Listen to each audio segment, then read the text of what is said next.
Bæjarstjórn Reykjanesbæjar haldinn þriðjudaginn 2. mars 2021 klukkan 17 er hér með settur. Mættir eru bæjarfulltrúarnir Anna Sigríður Jóhannesdóttir, Baldur Guðmundsson, Díana Hilmarsdóttir, Friðjón Einarsson, Guðný Birna Guðmundsdóttir, Gunnar Þórarinsson, Jóhann Friðrik Friðriksson, Margrét Sandes, Margrét Þórarinsdóttir, Styrmir Gauti Fjellsteð og Guðbrandur Einarsson ásamt bæjarstjóra Kjartanum og Kjartansinni og Hrefnu Gunnarsdóttur sem ritar fundargerð. Það eru 7 mál á dagskrá fundarins en þau eru Númer 1 fundargerðir bæjarráðs frá 18. og 25. febrúar. Númer 2 fundargerð umhverfis- og skipulagsráðs frá 19. febrúar. Númer 3 fundargerð framtíðarnefndar frá 17. febrúar. Númer 4 fundargerð stjórnar Reykjaneshafnar frá 18. febrúar. Og númer 5 fundargerð menningar og atvinnuráðs frá 19. febrúar. 7. mál er síðan fundargerð barnaverndarnefndar frá 22. febrúar. Og að lokum 7. mál er sala útlendings EAF svöruð við spurningu sem bárust á síðasta bæjarstjórnarfundi. En ágætu bæjarfulltrúar, áður en að ég gef orðið laust fyrsta dagskrárliðið sem eru fundargerðir bæjarráðs, þá langar mig til þess að lesa bókun sem að 10 bæjarfulltrúar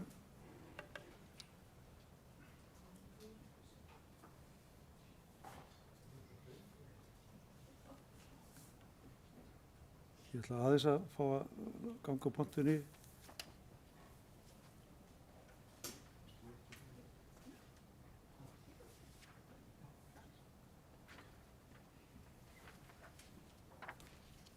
Sem 10 bæjarfulltrúar hafa sett nafn sitt við vegna framkominna óska flugþjónustufyrirtækja að flokka starfsmenn í flugþjónustu sem framlínuhóp og við viljum með þessari bókun taka undir það. Bæjarstjórn Reykjanesbæjar tekur undir framkomnar óskir flugþjónustufyrirtækja að flýta bólusetningu flugliða og annars starfsfólks flugfélaga sem á í samskiptum við flugfarþega og skorar á stjórnvöld að breyta forgangsröðun bólusetningar til að svo megi verða. Yfir 40% af efnahagsumsvifum á svæðinu má beint eða óbeint rekja til alþjóða flugvallarins í Keflavík. Til að auka líkur á skjótari viðsnúningi ferðaþjónustunnar og starfseminnar á Keflavíkurflugvelli er mikilvægt að gera allt sem hægt er til að draga úr neikvæðum áhrifum COVID-19. Stór liður í því er að flýta bólusetningu framlínu fólks í flugi og flugþjónustu svo að það sé betur búið undir að taka á móti og þjónusta fólk sem vill ferðast til Íslands í vor og sumar. Atvinnuleysi á Suðurnesjum er það langmesta á Íslandi og mikilvægt að koma hjólum atvinnulífsins í gang að nýju. Samkvæmt könnunum sem kemur fram að val á áfangastað mun fyrst og fremst ákvarðast af því hvernig landi tekur á COVID og bólusetningu gagnvart ferðamönnum.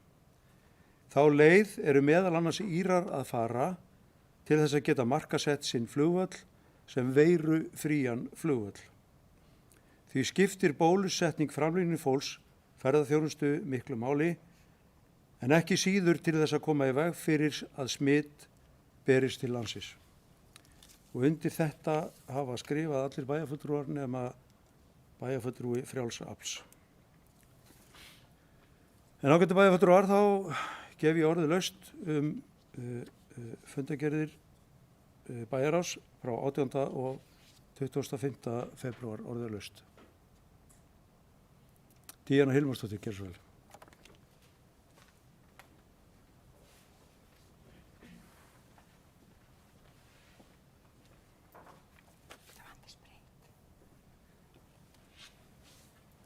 Forseti, bæjarstjóri, bæjarfulltrúar gestir.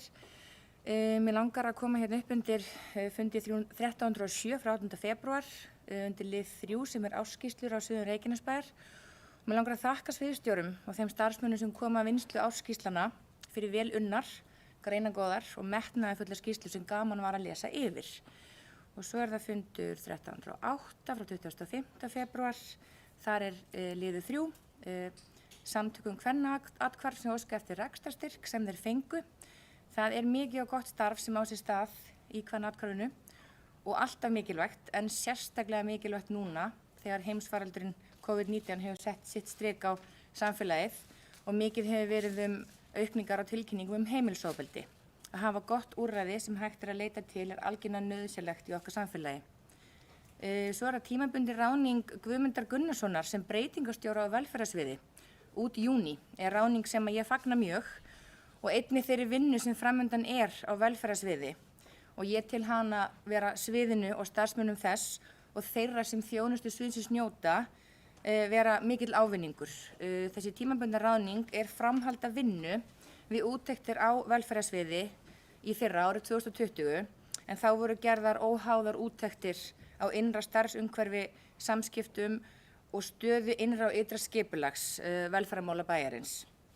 Svo langar mig aðeins að koma inn á lið 10 sem fundagerð stjórnar samband sveitarfélaga á Suðurnesjum frá 17. febrúar en þar var rætt bætta þjónustu ríkisins á Suðurnesjum sem ekki vanþörf á en við skulum vera jákvæð, það alltaf betra.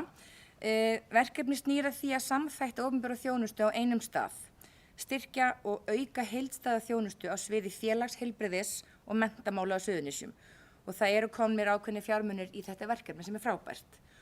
Og sóknaráætlun Suðurnesja, áhersluverkefni fyrir árið 2021 og mig langar að nefna nokkur ný verkefni sem átaksverkefni þessa árs en það sjálfbærnigarður, hringrásarhagkerfi í Helguvík, sorporkustöð í Helguvík, geðrækt á Suðurnesjum og einnig efling ferðamála á Suðurnesjum, allt mikilvæg og þörf mál. Varðandi sorporkustöð og sjálfbærnigarð og endurvinnslu þá við stutt á veg komin varðandi flokkun og endurnýtingu og sveitarfélögin þurfa að mínu mati svolítið að samræma sínar stefnur í þessum efnum og það miklu möguleikar í þessu málaflokki og við eigum mikið inni. Takk.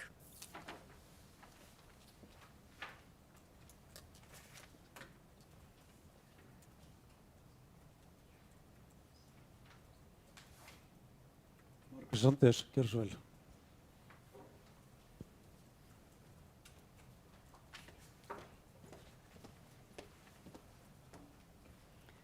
Forseti, bæjarfulltrúar, góði gestir.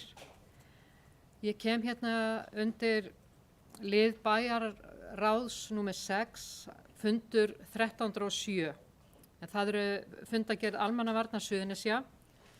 Þar verið að fjalla mest COVID, auðvitað,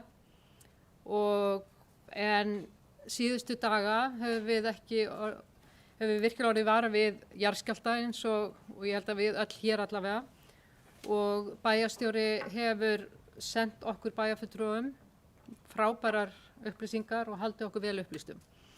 Aftur á móti hafa bæjarbúar mikið rætt að þeir þurfi upplýsingar og það að sjálfsögðu almannavarnir ríkislögreglustjóra sem að sjá upplýsingagjöf og það hárrétt.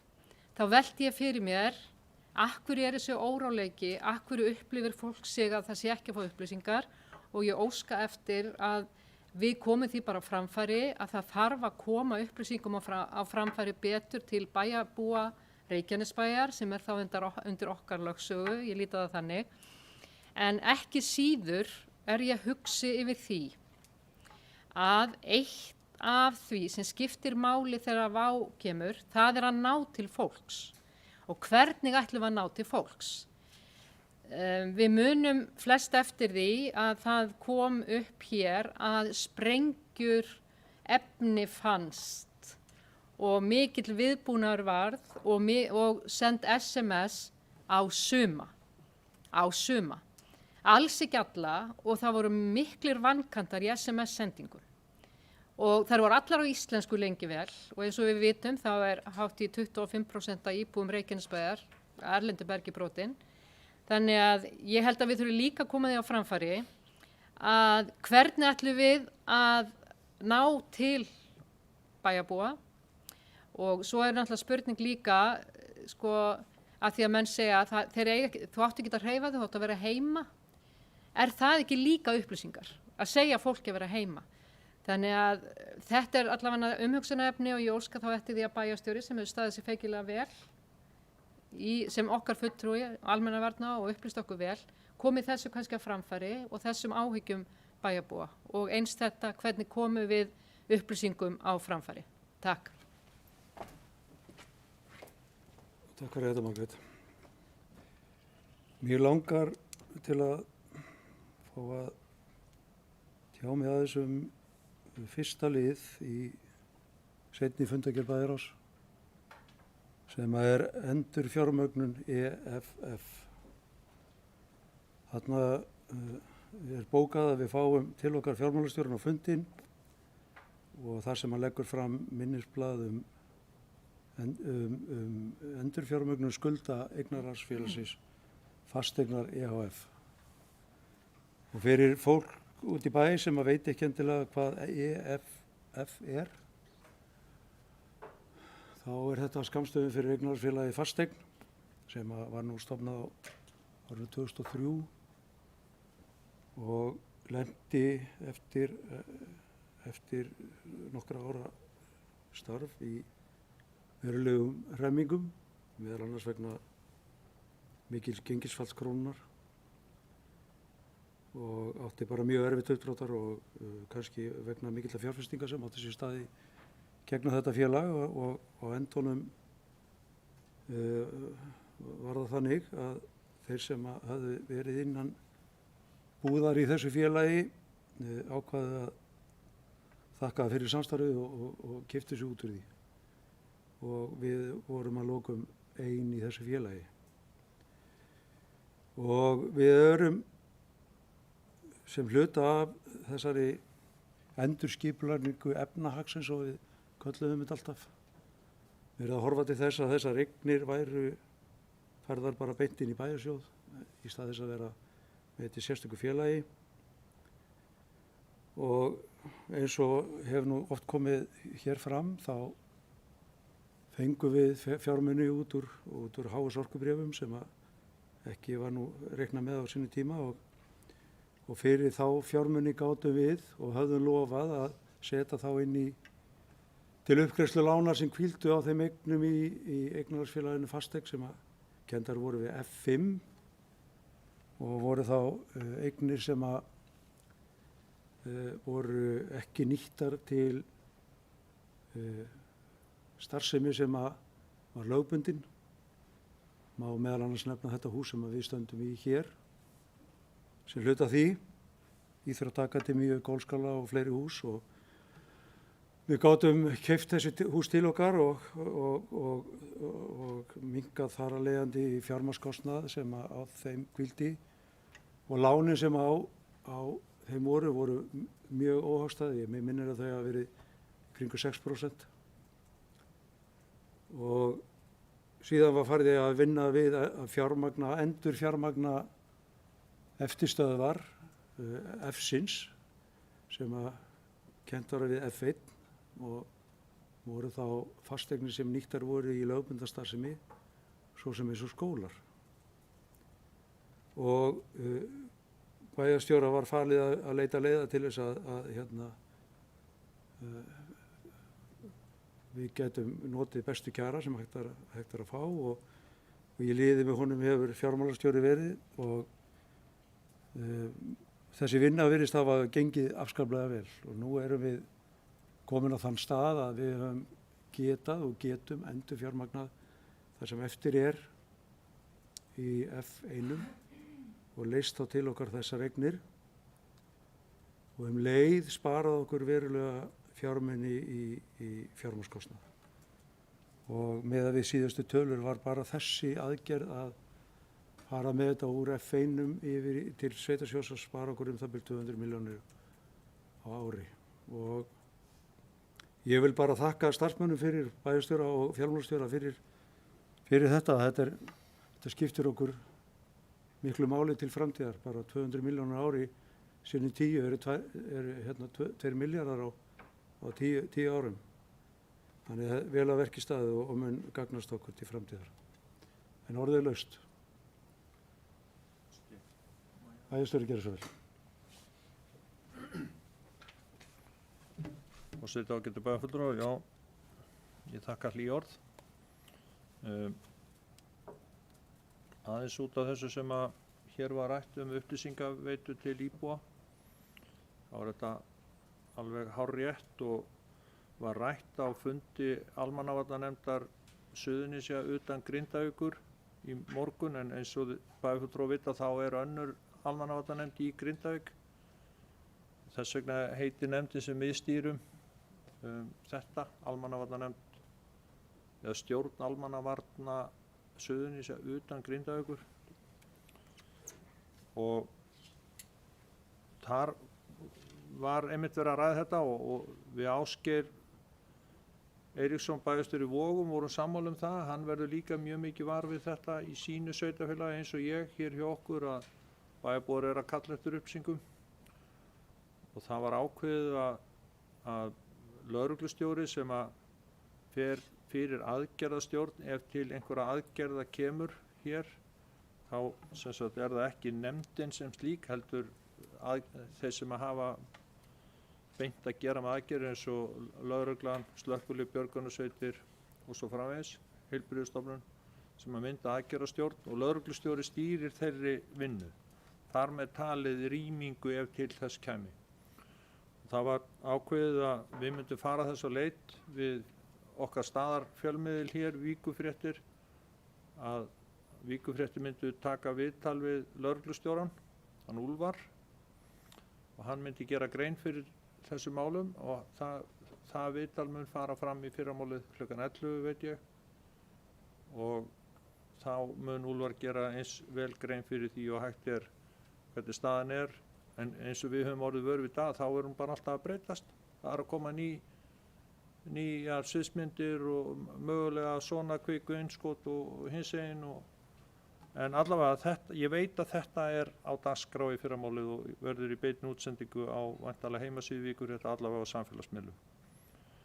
En þetta er náttúrulega á íslensku og svo þarf þá að þýða eða búa til einhvern úrdrátt úr þessu fyrir útlendingan okkar, og við höfum verið í dag að reyna að vinna í því að koma þeim skilaboðum til, eða koma skilaboðum til þeirra, það er að segja þeirra sem ekki skilja að tala íslensku, og þá skilaboðum það að á síðu almannavarna eru fréttir bæði á íslensku, ensku og pólsku. En þá vaknar spurningin, hvernig komum við upplýsingum til þessa hóps, og einhver hluti þessa hóps er til dæmis ekki á netinu, er mér sagt, og er ekki með aðgang að netinu. Og þá er spurning hvernig gerum við það, og við erum að leita leiða til þess. En bara takk fyrir brýninguna. Mér langaði með leyfi forseta aðeins að fara yfir það sem framkom á fundi okkar hér á Suðurnesjum með almannavörður ríkislögreglustjóra í morgun. Það eru haldnir fundir daglega klukkan 10 á morgnana, og þessi punktstaða sem ég ætla að fara yfir hérna núna, hún er sem sagt frá því klukkan 10 morgun, en kann að hafa breyst eitthvað. En þá höfðu yfir 1000 skjálftar mælst frá miðnætti síðastliðið núna í nótt til klukkan 10 morgun. Þar voru 17 yfir 3, 4 yfir 4, og svo stærsti var 4,6 klukkan 5 mínútur yfir 3 í nótt. Klukkan 10 höfðu starfsmenn Veðurstofunnar og sérfræðingar yfirfarið og staðfest 516 af þessum 1000 skjálftum, sem er gríðarlega vel gert, og kom fram í máli Kristínar sem að fer fyrir þeim hópi að starfsmenn Veðurstofunnar eru að vinna baki brotnu dag og nótt við að vinna úr þessum upplýsingum til að reyna að átta sig á að reyna að sjá eitthvað svona fram í tíman. Flestir skjálftarnir, þeir eru á milli Fagradalsfjalls og Keilis. Og þar er, þegar maður horfir út á korti, þá er þetta fyrst og fremst þar, en það er einni virkni, en mun minni virkni nær Trölladingju. Og þetta virðist, ef að hægt er að segja að þetta sé að fara í einhver átt, þá er þetta að fara í norðaustur frá þessum punkti séð, sem er þá í átt að höfuðborginni, því svæði, en líklega er þetta þarna einangrað. Þau mæla í gervihnattamyndum það sem kalla 30 cm eða meira færslur sem of mikið til þess að hægt sé að útskýra eingöngu með skjálftavirkni og því sé líklega kviku-innskot að ræða sem mælingar benda til að geti verið 1-2 metrar á breidd. Þá sérst kvika að koma inn í sprungu sem geti verið 1-2 metrar á breidd, 5 km á lengd og 2,5 til 5,5 km á dýpt. Og kviku-innskot á þessum fundum 100 manns, allt frá Suðurnesjabæ, yst á Reykjanesskaga og inn í sveitir Árnessýslu. Og það náttúrulega ekki óeðlilegt að það þurfa að útskýra sum hugtökin og það var gert í morgun af því að það var líka verið að tala kvikugang og kvikusillu og þetta allt svona fagorð sem að kannski við leikmenn í þessu skiljum ekki en fengum útskýringar á. Og kvikugangur sem sagt hraun eða kvika sem að rennur inn í lóðrétta sprungu sem er þá fyrir í jarðskorpunni og þá færast veggir sprungunar til hliðana.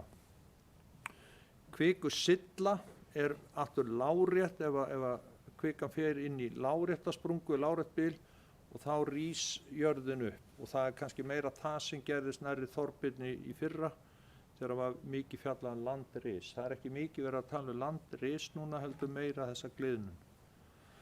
En við þurfum að vera viðbúin öllu þó að uppkomi kvika þó það sé mjög ólíklegt að þér talið að var þetta klukkan 10 morgun en aftur vildu menn leggja áherslu á það að þessi tækni sem að nú verið að nota, gervihnattamyndir og GPS og allt þetta var ekki til þegar síðustu svona sambarilega lotur áttu sér stað hér á svæðinu sem voru 1940 og 1973 þannig að menn viti ekki alveg hvað gekk á þá í raun. Það fannst brennisteinslíkt í garðinum í morgun og víðar eftir því sem að leið á morgun þá fóru fleiri að gefa sig fram og Veðurstofan sagði að það gæti passa miðað við vindátt að það hefði borist hugsanlega einhverja gastegundir frá svæðinu og norðar á Reykjanesið en það hins vegar ekkert hægt að sjá á gasmælum HS Orku. Þeir eru með gasmæla þarna víða á sínu starfsvæði og það engar á klukkan 10 morgun voru engin merki einhvers konar gas eða hvers kyns gas í mælum HS Orku. Hraunflæði ef til þess kæmi yrði mögulega einhvers staðar nærri 10 milljón rúmmetrum og gosið myndi líklegast teljast lítið eða meðalstórt gos eins og flest gos á Íslandi munu vera, lítil eða meðalstór og ef að þetta yrði reyndin þá myndi hraun líklega hvorki ná til Suðurnesjalínu né Reykjanesbrautar ef að gisi á þessum stað sem að þarna var verið að tala um. Og því mjög ólíklegt að þetta grípa til rýmingar vegna eldgoss og það var nú bara orðað þannig að það væri ekki gáfulegt að rýma vegna gasmengunar eða öskufalls þar sem fólk yrði líklega best varið innanhús heima hjá sér en frekar útsett fyrir gasi eða ösku ef það færi út til þess að fara eitthvað annað. En það kom líka fram að það gríðarlega erfitt að spá og var klukkan 10 morgun erfitt að spá hvað gerist næst en þau fylgjast mjög vel grannt með. Það varað við hellaferðum vegna mögulegra gasmengunar í hellum og svona neðanjarðar og svo að lokum bara þetta að Almannavarnir birta fréttir á íslensku, ensku og pólsku á sinni síðu. Íslensku fréttir þetta koma kannski eðli máls samkvæmt fyrstar og það þarf aðeins að bíða eftir ensku og pólsku fréttunum.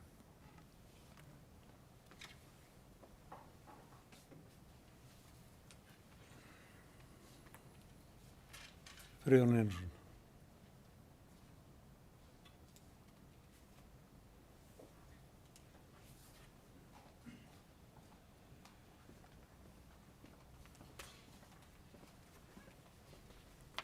Forseti, ágætu bæjarfulltrúar og því sem heima eruð. Mér langaði bara aðeins örstutt að fara hérna yfir 2 mál frá sem kom fram í fundargerð bæjarráðs. Það er kannski á stóra málu ykkar, það er endurfjármögnun F-sins. Þetta er svona loka hnykkurinn á því sem við kölluðum sóknina á sínu tíma en vinna við sóknina hófst kannski haustið 2014 og formlega sett af stað á árinu 2015 og með þessari endurfjármögnun, þetta er ekki fjármögnun til þess að lántaka til þess að fara að framkvæma eitthvað, þetta er lántaka til þess að borga gamalt lán, nokkur gömul lán og þetta er búin að taka okkur 6 ár að vinna í þessu og hefur verið erfitt allan tíman og ég vil eiginlega bara nota þetta tækifæri til að þakka öllum, kannski ekki síst íbúum að hafa þolað þess erfiðu tíma frá 2014.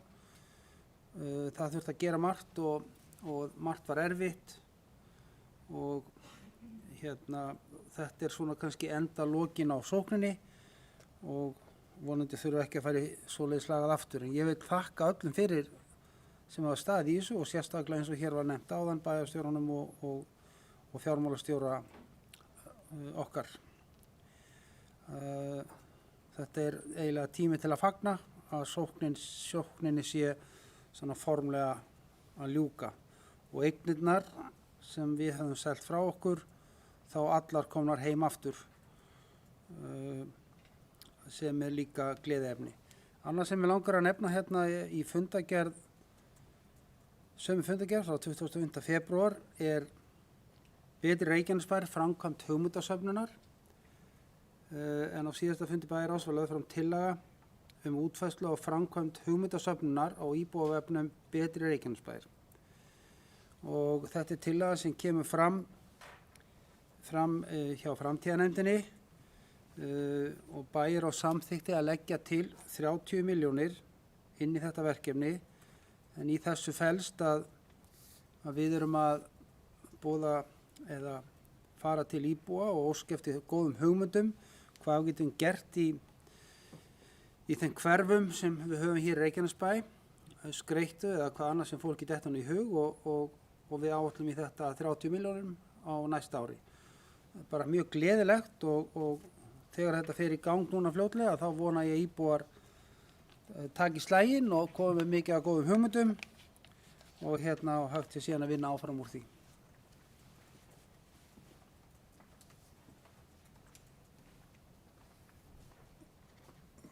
Jóhann Friðrik, gerðu svo vel.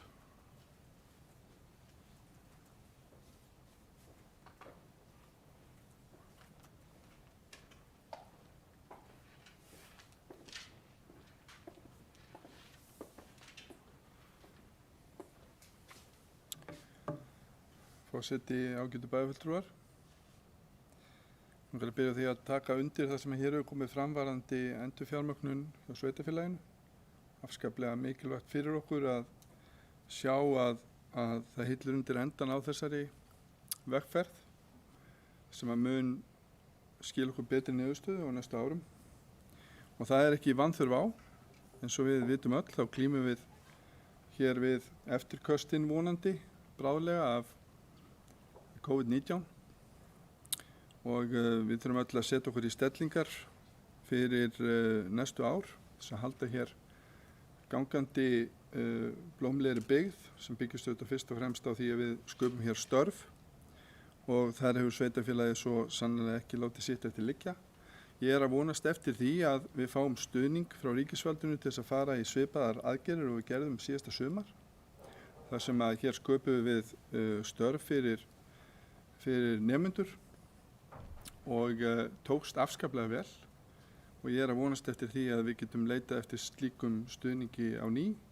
Þetta sé mjög mikilvægt innlegg inn í það atvinnuleysi sem hér blasir við. En einnig varðandi menntastofnanirnar okkar og þá vil ég auðvitað minnast á mentanetið sem er stuðningsverkefnið sem að ríkisstjórnin setti á laggirnar og snýst öflugt samstarf á milli þeirra 4 stóru menntastofnana sem hér er á svæðinu. Það er að segja Keilis, Fjölbrautaskóla Suðurnesja, miðstöðvar símenntunar á Suðurnesjum og Fisktækniskólans. Og þar er að ræða 300 milljóna króna fjárframlag, 100 milljónir á ári, sem munum fara í það að styrkja menntun á Suðurnesjum og fá stuðmenn þessara stofnana koma að.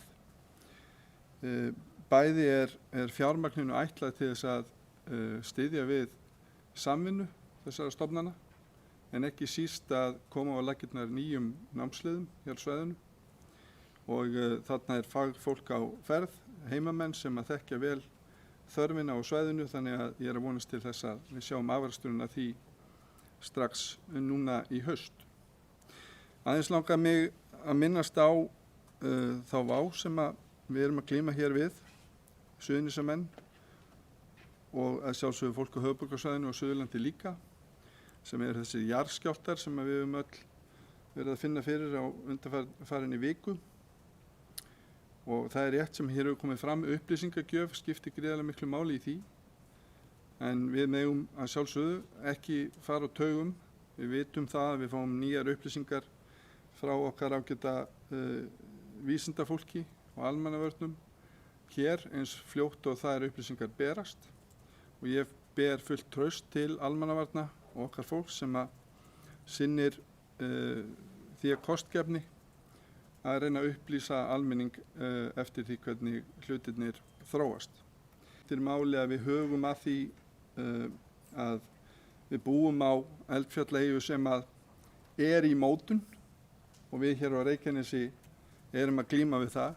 Kosturinn við slíkt ástand er auðvitað jarðhitinn okkar og þegar það koma litlu skjálftar þá eykst hérna framleiðsla oft á tíðum í Svartsengi. Vonandi munum við sjá þetta kólna út og við þurfum ekki að glíma hér við eldgos í okkar líftíma en við þurfum að vera við öllu búin og líka bara sem einstaklingar vera duglega að tala við börnin okkar, segja þeim frá, því þau eru í þannig stöðu að kannski skilja ekki alveg hvað er í gangi og sama má segja okkar ágætu íbúa af erlendubergi brotnir. Það er mikilvægt að reyna að koma upplýsingum til þeirra og það er vissulega rétt hjá bæjarstjóra að á almannavarnir.is eru mjög góðar upplýsingar bæði á ensku og pólsku en við sem að búum hér í Reykjanesbæ þekkjum líka til og þurfum að vera duglega að miðla upplýsingum til þeirra sem að mögulega hafa ekki sömu tækifæri við til þess að fá upplýsingar. Þannig að ég ætla nú ekki að hafa þetta lengra en ég segja að lokum, ég vonast til þess að okkur beri gæfa til þess að horfa til framtíðar samt sem áður þó svo að við séum að díla hérna við jarðskjálfta tímabil.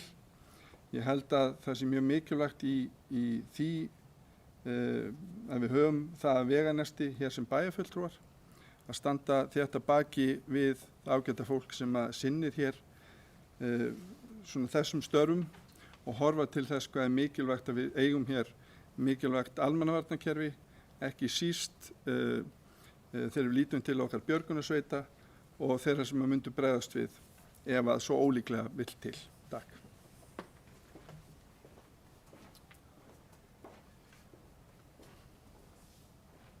Baldur Guðmundsson, Gissel.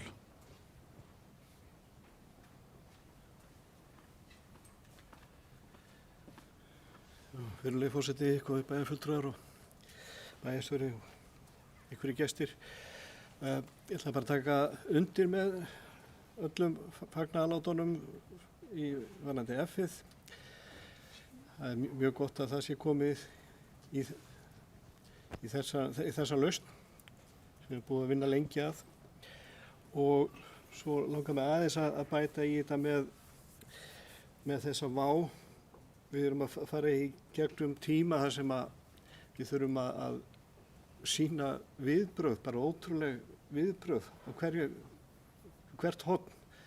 Það bara er eitthvað nýtt sem að dynur á okkur og við þurfum að gera okkur í brók og reyna að standa saman og taka á alls konar málum. Og þetta er að gerast svo hratt að þegar maður satt yfir kastljósinu í gær með mokkan í fanginu, þá fór ekki alveg sama hljóð og mynd. Það stóð á mokkanum engin merki gosóróa eða eitthvað þvíumlíkt. Á meðan menn voru að tala gosóróa í sjónvarpinu. Og þetta var sama dag sem að það bara prentmiðlinn er orðinn svo seinn. Þannig að við verðum eiginlega að sætta okkur við það að nota sem sagt vefsíðurnar okkar og þau tæki sem við höfum til að koma skilaboðunum áleiðis allavega bara stöðuna í dag og skipta líka máli bara að róa fólk.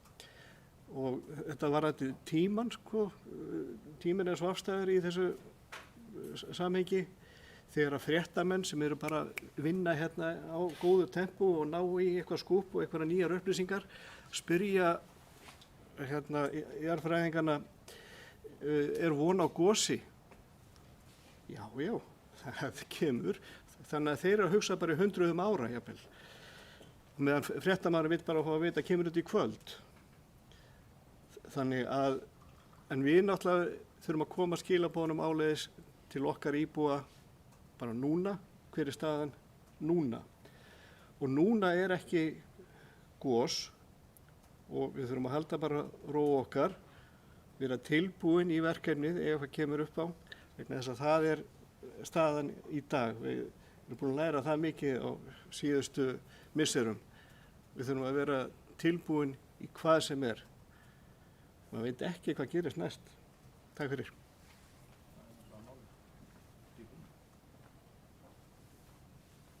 Gunnar Þórarinsson.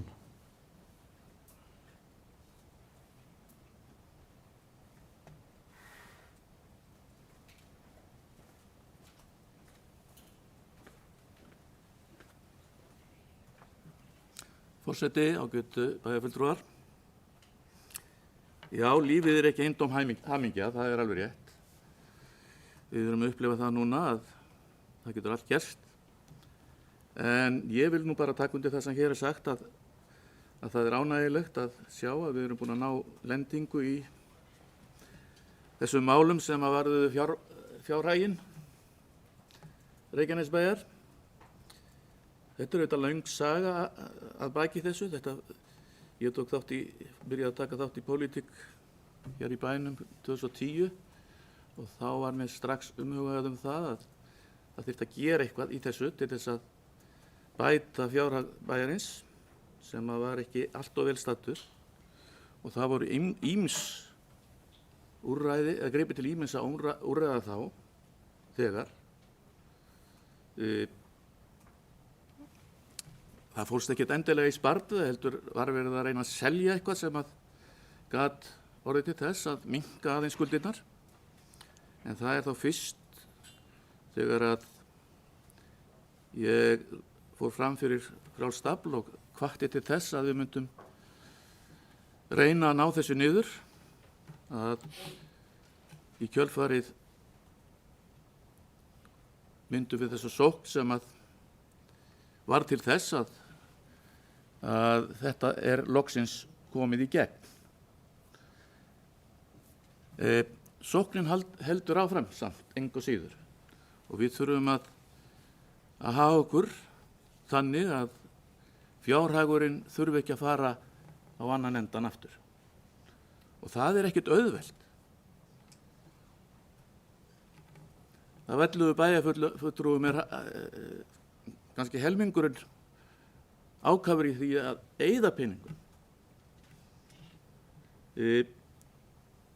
Það verður að fara gætilega með peningana sem við erum að taka frá bæjarbúum og passa það að þeir fari ekki í einhverja vitleysu sem að enda með því að við þurfum að fara að leggja aukalega á íbúana til þess að ná einhverjum árangri.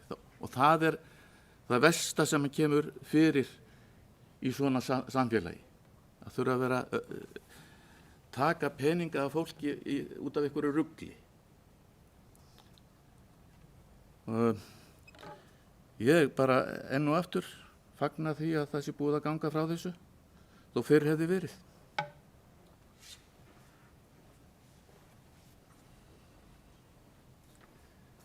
Takk fyrir þetta. Það hafi ekki fleiri kvassi ljós undir þessum lið. Þeir sem samþykkt geta fundargerð bæjarráðs frá 18. og 25. febrúar við beðum að gefa merki. Það eru samþykktar 11.0 og þá erum við komin að lið nr. 2 sem er fundargerð umhverfis- og skipulagsráðs frá 19. febrúar og eins og vanalega þá eru þarna nokkur mál sem við þurfum að taka til sérstakrar afgreiðslu, 6 í þetta skipti. Og fyrsta málið sem við þurfum að meðhöndla sérstaklega er liður númer 8 sem er Selás 20. Og orðið er laust þennan lið. Margrét Sandís gerir svo vel.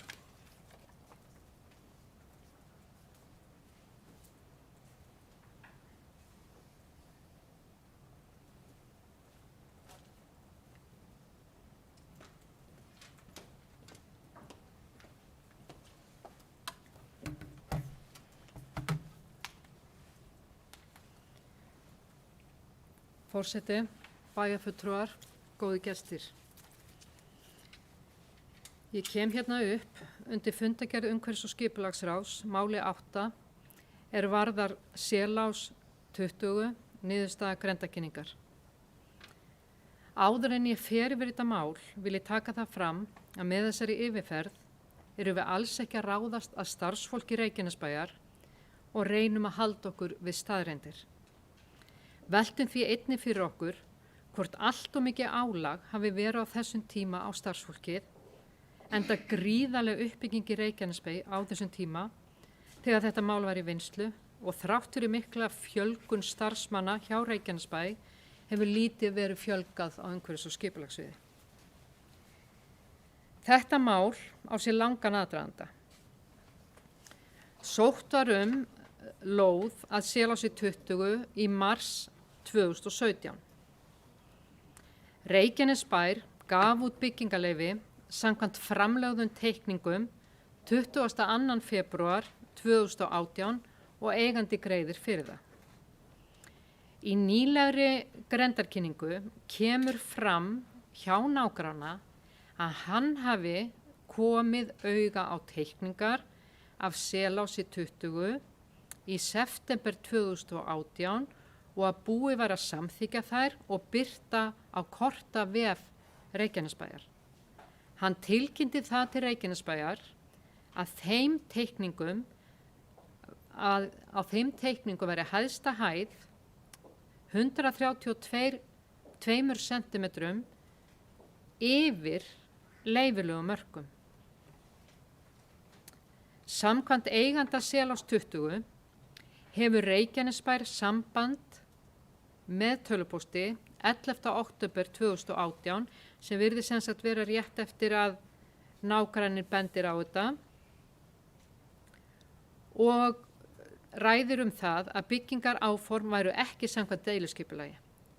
Og vil ég líka taka það fram að svipað leyti uppgötvaðist að hönnuður sem lagði fram uppdrætti vegna byggingaleyfis umsóknar var ekki með réttindi. Framhald á málinu er erfitt að átta sig á. Þar eru orð á móti orði. Staðreyndin var auðvitað að húsi var 132 cm of hátt á þessum tíma, miðað við deiliskipulag. Eigandi Selás 20 segir að samkomulag hafi orðið á milli sín og Reykjanesbæjar að hann myndi lækka húsið tæplega 50 cm. Starfsmenn Reykjanesbæjar kannast ekki við það, en húsið var lækkað frá upphaflegri teikningu og er nú 90 cm of hátt miðað við deiliskipulag. Einnig er ágreiningur það hver bað nýjar teikningar sem væru samkvæmt deiliskipulagi af Selási 20 sem nú liggja inni, en eigandi segist ekki hafa gert það og segir að beiðnin hafi komið frá starfsmanni Reykjanesbæjar. Framkvæmdir voru síðan stöðvaðar 30. desember 2019, rúmlega ári eftir að nágranni gerir athugasemd. Þá var búið að lækka húsið en enn var húsið of hátt miðað við deiliskipulag. Nú, rúmlega ári síðar, hefur eiganda verið ráðlagt að fara með nýjar teikningar í grenndarkynningu. 3 svör bárust frá nágrannum, 2 athugasemdir og ein þar sem ekki er gerð athugasemd. Að framansögðu er hægt að sjá að þetta er ekki auðvelt mál að ræða. Lögmaður sem Reykjanesbær fékk til að fara yfir málið sýnir okkur að hvorug niðurstaðan er góð. Það er að samþykkja eða að synja, og höfum við oft sagt að okkur líður eins og þetta sé Salómonsdómur. Fulltrúi Sjálfstæðisflokksins bókaði eftirfarandi á fundi umhverfis- og skipulagsráðs. Og með leyfi forseta ætla ég að lesa þá bókun upp. Sjálfstæðisflokkurinn skilur vel og tekur undir þær athugasemdir sem lagðar hafa verið fram af íbúum við Selás, en telur að ekki hafi verið reynt til þrautar að finna lausnir í þessu afar óheppilega máli sem á sér langa og erfiða forsögu og situr því hjá. Sem sagt, fulltrúi Sjálfstæðisflokksins í umhverfis- og skipulagsráði sat hjá. Við bæjarfulltrúar Sjálfstæðisflokksins tökum heilshugar undir þetta og höfum ákveðið að sitja hjá í þessu máli. Ég vil taka ofan fyrir meirihlutanum sem upplýsti mig áðan það að málið sé aftur komið í sáttaferli, og er það í rauninni það sem við erum að óska eftir og hefðum helst vilja sjá að þetta mál og að þessu máli yrði frestað, en ef að það er ekki gert að þá sitjum við hjá. Takk.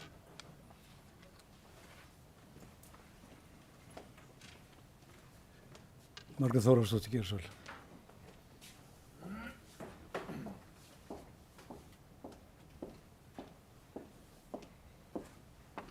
Virðulegi forseti og aðrir viðstaddir, ég tek heilshugar undir með Sjálfstæðisflokknum og ég mun gera grein hér fyrir með atkvæði mínu. Ég mun ekki samþykkja þennan lið og óska eftir því að þessu máli verði frestað, sérstaklega í ljósi þess að það, eins og þeir segja meirihlutanum, að það sé komið sáttar tilraun í gang.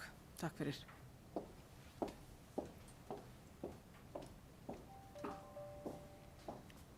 Bæjarfulltrúar, það hefur borist ósk fundarhlé og forseti ætlar að verða fyrir því.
Þá eru fundi framhaldið og næstur hefur beðið orðið Gunnar Þórarinsson.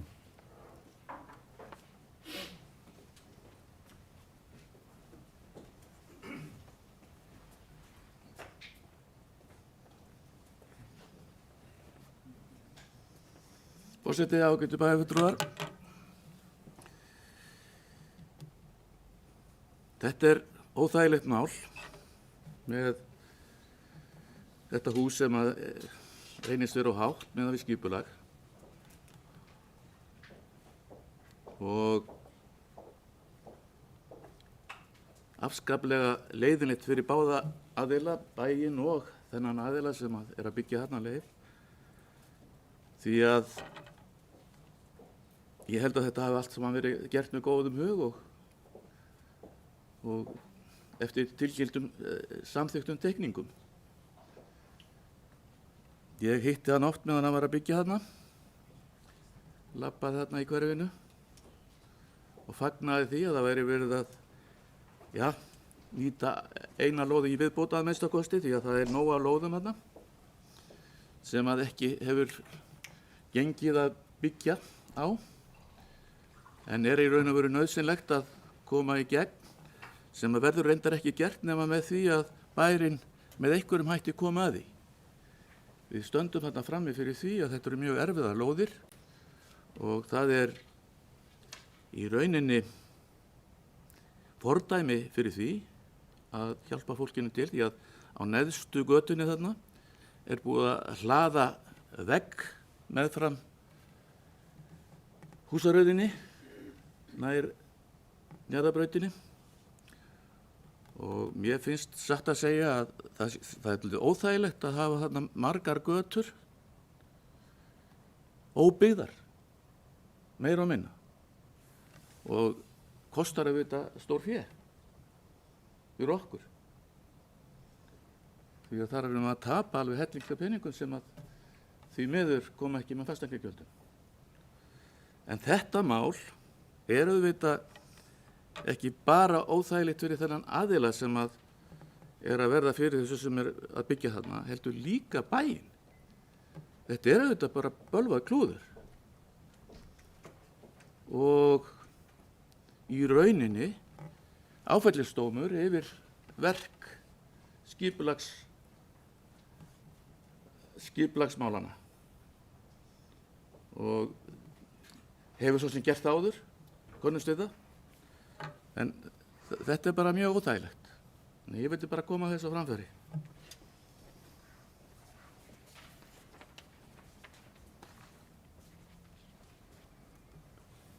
Jón Friðrik, gjörðu svo vel.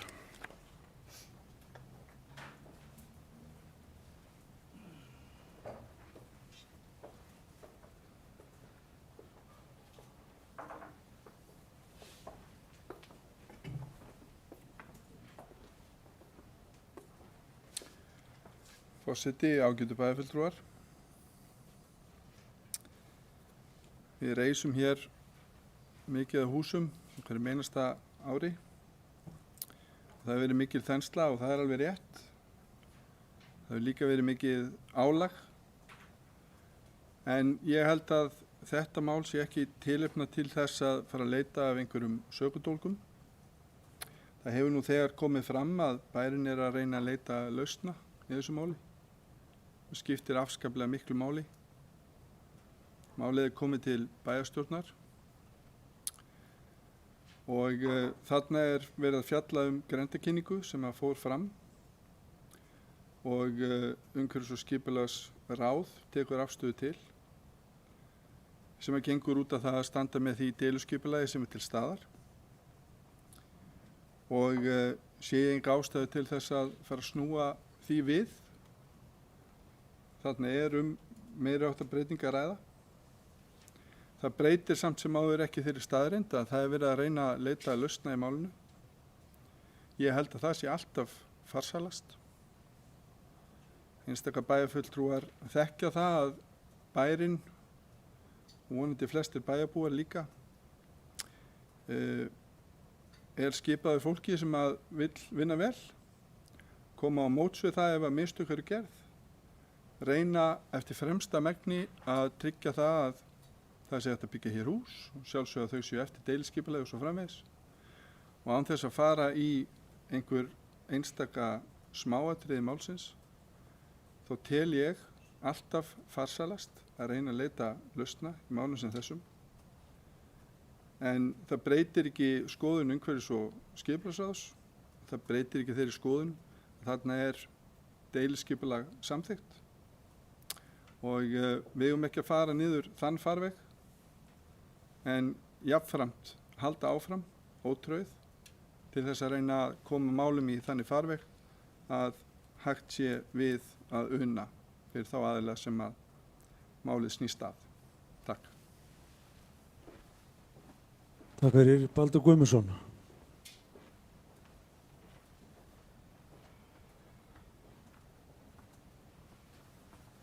Já, fyrirlegi forseti og bæjarfulltrúar. Mér líður dálítið eins og ég hafi verið kallaður í kviðdóm sem ég langar ekkert að vera í. Við erum hérna 11 að taka afstöðu í mjög erfiðu máli og það er búið að rekja þetta svona í einstuttu mál og hægt en samt alveg hellingur sem stendur út á borðinu.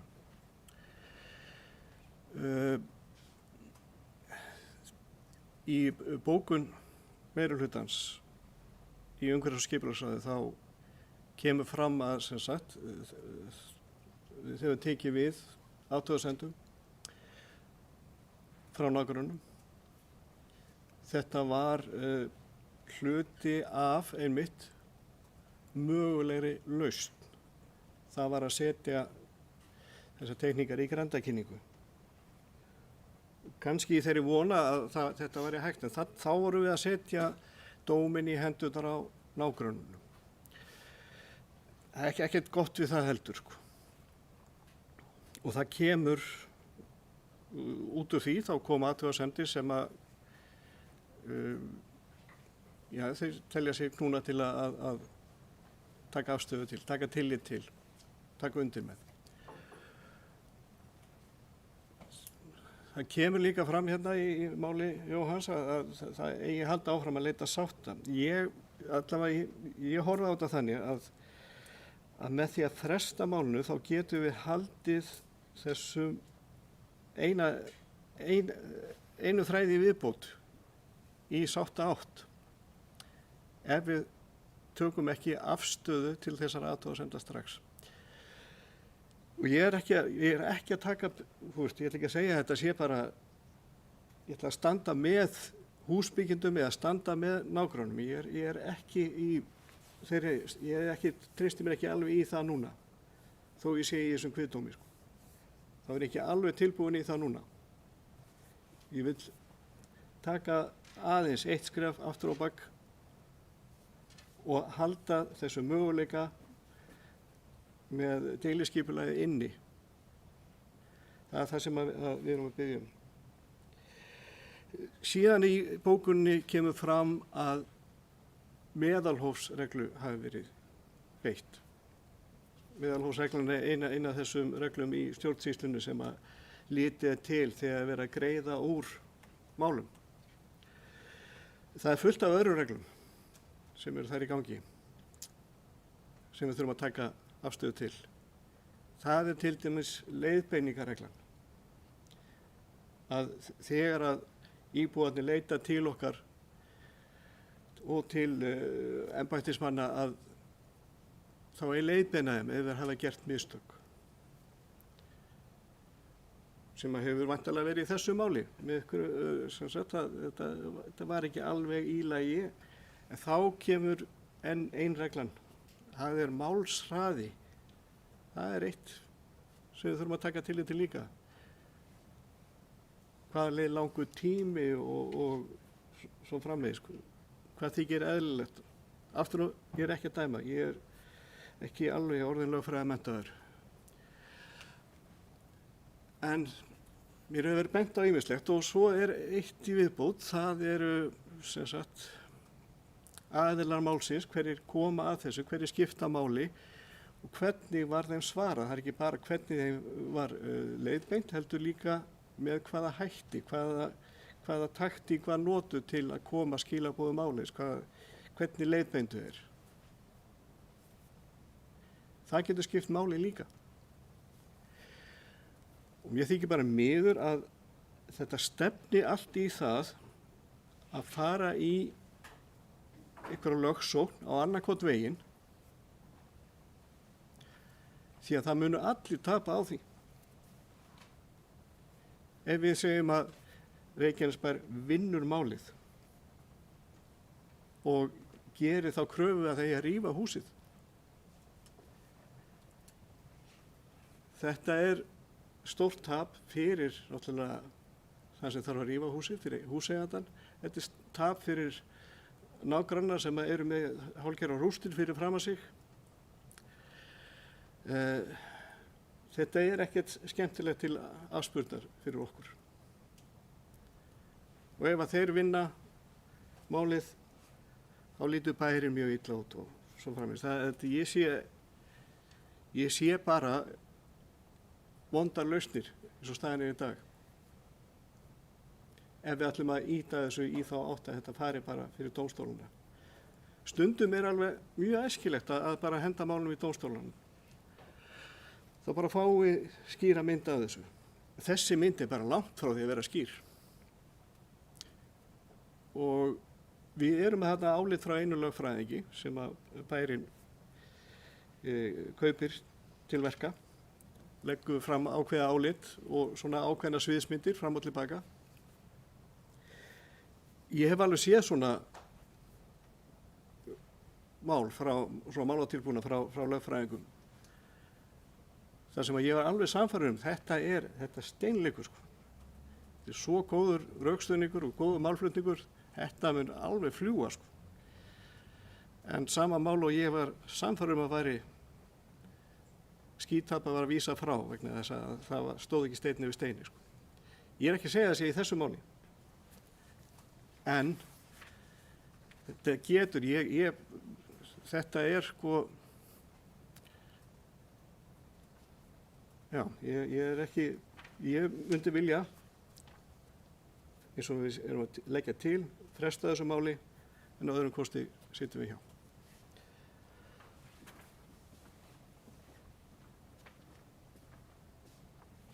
Takk fyrir þetta. Ég ætla nú ekki að fara mörgum orðum þetta mál. Þetta er eins erfitt og vont þetta er allt saman. En af því að bæjarfulltrúi Margrét Sanders las hér upp bókun Sjálfstæðisflokksins í ráðinu, þá vil ég leyfa mér að lesa upp bókun meirihlutans í þessu máli. Og hún er svohljóðandi. Þakbyggingar við Selás 20 er 1,6 metra yfir gólfhæð stofu Selás 15 og er því í augnhæð og þá ekki í samræmi við skilmála deiliskipulags. Fordæmi eru í hverfinu fyrir hækkun þaks 20-50 cm þar sem hagsmunir nágranna eru sambærilegir en ekki 90 cm hækkun eins og þessa, sem kallar á meiri háttar breytingu á deiliskipulagi. Viðlíka hækkun á þaki skapar fordæmi sem almennt dragi úr þeim gæðum hverfisins sem útsýni veitir og deiliskipulagið byggir á. Meðalhófsreglu stjórnsýslulaga hefur verið gætt með það fyrir sjónum að leita sátta og erindi var því hafnað af meirihlutanum í ráðinu.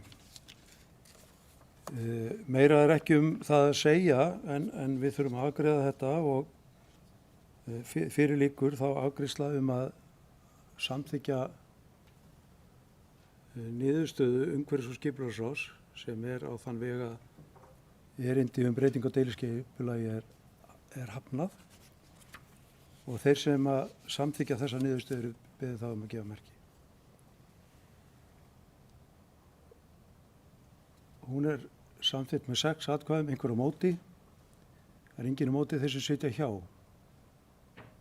Það eru 5 sem sitja hjá í málunum. Og þá er það liður númer 9 sem er Iðavelli 12b viðbygging. Heimild til þess að reisa viðbyggingu við hús. Orðið laust lið númer 9. Það er enginn sem kveður sér ljós undir þessum lið. Þeir sem samþykkt geta lið númer 9 eru beðin að gefa merki. Hann er samþykktur 11.0. Þá er það liður númer 10, Búabraut 960, fjölgun íbúða. Þarna er að ræða að fjölga stórum íbúðum í litlar, fjölgunu úr 10-36, orðið laust þennan lið.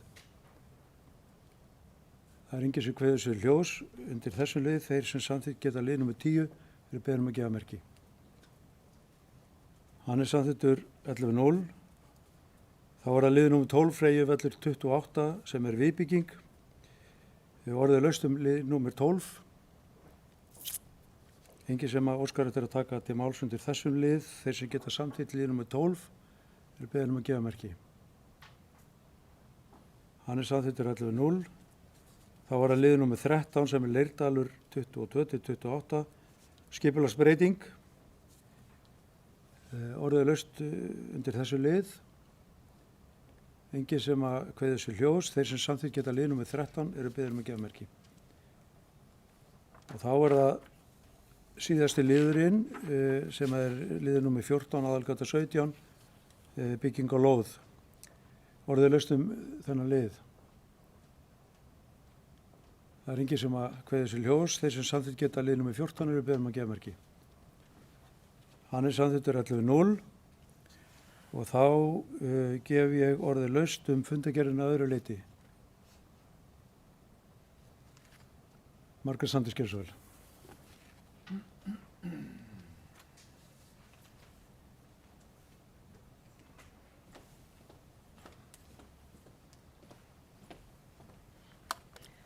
Forseti, bæjarfulltrúar, góði gestir. Ég kem hérna upp vegna 4. liðar í fundargerð umhverfis- og skipulagsráðs, Fitjar deiliskipulag. Og þetta er lagt fram þannig að þetta er ekki til afgreiðslu og máli snýst eða upphafið að þessu var að það var auglýst til sölu Njarðargata 20 í Njarðvík sem er steypustöðin gamla og það er í rauninni Tjarnargata 12 EHF og Reykjanesbær sem auglýst þetta til sölu en þetta var undir Tjarnargötu, þetta er alltaf flókið. En auglýsingin hljómaði þannig að verið sé að vinna nýtt deiliskipulag á svæðinu og að þessi bygging, steypustöðin gamla, sé víkjandi. Og það er óskað eftir tilboðum í eignina og auk hugmynda nýtingu á svæðinu. Og sérstaklega er horft til samspil áætlana við markmið fyrirhugaðs deiliskipulags. Og þetta var einmitt tekið fyrir á fundi í bæjaráði og á stjórnarfundi og þar var samþykkt kauptilboð Lauga EHF eða World Class en áréttað þar fyrirvara skipulagsmál sem framkoma í kauptilboðinu. Þarna komu mjög áhugaverðar teikningar og metnaðarfullar og áhugaverðar, segi ég aftur, þar sem að upphaflega var talað líkamsræktarstöð og sjóböð og fleira.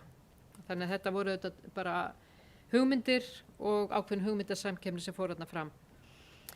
Ástæða þess að ég kem hérna upp það að ég vil fyrst segja að ég fagna öllum sem hafa áhuga á að fjárfesta í Reykjanesbæ.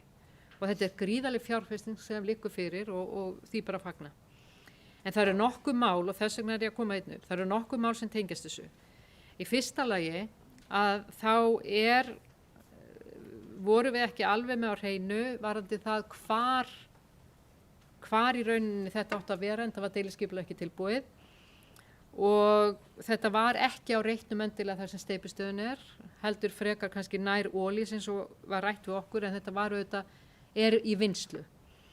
Nú hafa hluti allavega og fleiri heldur færri held ég af stjórnarmönnum í Reykjaneshöfn lýst yfir áhyggjum vegna slipsins og ýmissi þjónustu í kringum hann og hvernig þetta samræmist og hvort að þetta sé að stoppa annað. Eins verið að tala miklu meira heldur en bara líkamsræktarstöð núna, nú farið að tala hótel og fleira, þannig að þetta orðið miklu viðmeira. Þannig að við verðum að vera algjörlega viss áður lengra haldið, hvort að við höfum alveg gert allt rétt, hvort að auglýsingin hafi verið þannig, umræður við þá sem að einnig sóttu að kaupa Njarðarbrautina eða gamla slippin, gömlu steypustöðina og voru með ákveðna hugmyndir og við erum að tala líka skipulagið. Þarna stendur að markmið skipulagsins lýðheilsa, náttúruvernd og náttúruskoðun. Var það upphaflega sett fram þegar að óskað var eftir hugmyndum eða eru það ákveðin sem komin núna og hver þá að ákveða það? Þannig að við þurfum bara að vera viss þetta sé velgert og réttgert og að heildarsvæðið sé undir og hort á heildarmyndina og að við séum að láta aðra, að við gætu jafnræðis gagnvart öllum sem sóttu þarna eða voru með ákveðna hugmyndir. Þannig að við séum ekki að taka eitthvað fram yfir annan. En aftur, við fögnum því að öflugir aðilar eru tilbúin að koma á svæðið. Takk. Takk fyrir. Anna Sigríður Jónsdóttir.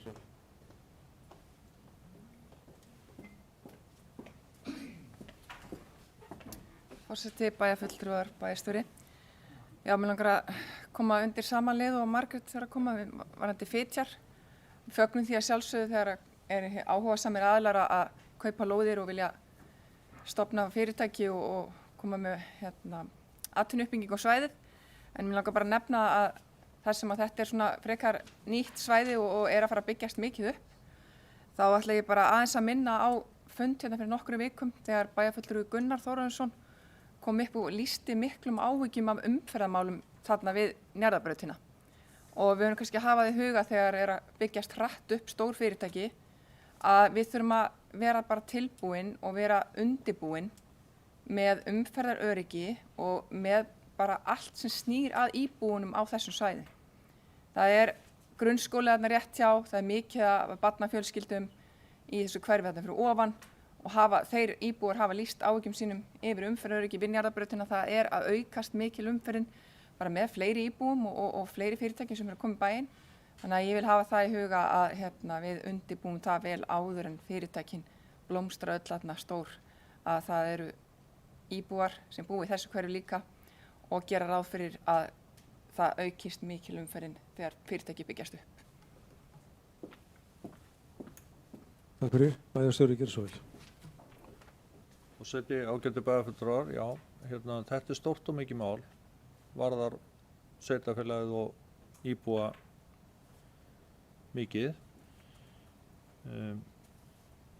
Bæjarráð Reykjanesbæjar jafnframt stjórn fasteignafélagsins T12 sem áður var þróunarfélag líka og ef ég skildi bæjarfulltrúa Margréti Sanders rétt þá telur hún ástæðu til að fara yfir þetta mál aftur hvort að rétt hafi verið áhaldið af hálfu allra aðila og það sjálfsagt að gera það. Við getum bara fengið framkvæmdastjóra T12 aftur á fund bæjarráðs til að fara yfir ferlið og einnig hvað varðar skipulagsmálin að þá ef að menn í einhverju vafi að það hafi verið rétt staðið að þeim þá rétt að fara bara yfir það líka sjálfsagt mál og ég skal bara boða viðkomandi aðila til fundar en minni á að umhverfis- og skipulagsráð sem fjallar svona og starfsmenn Reykjanesbæjar sem að fjalla skipulagsmál hjá Reykjanesbæ hvort sem það umferðaröryggi eða annað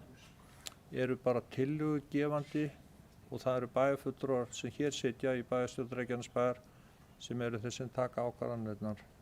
Þannig að ef að menn telja að einhverjir hafi tekið rangar ákvarðanir í ferlun einhvers staðar, þá ég ekki að faldaði fram að þær hafi verið teknar eða það sé búið að því, en þá gætu þær hafi verið teknar hér.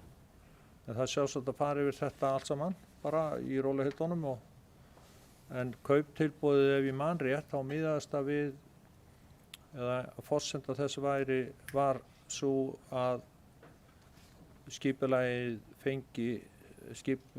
fengist breytt þannig að það hentaði þessari starfsemi sem þarna er fyrirhuguð líka.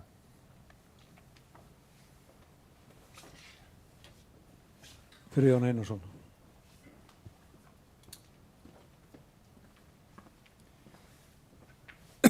Forseti, ágætu bæjarfulltrúar, aðeins vegna þessa máls þá langar mig aðeins að ítreka eitt hlut hérna að þegar þetta verkefni kom í hendurnar á okkur, þessi hugmyndum að selja þessa byggingu og til stæði að leita samstarfsaðilum til þess að vinna með Reykjanesbæ að hugmyndavinnu, hvað ætti að vera þarna og að því að markmiðið var að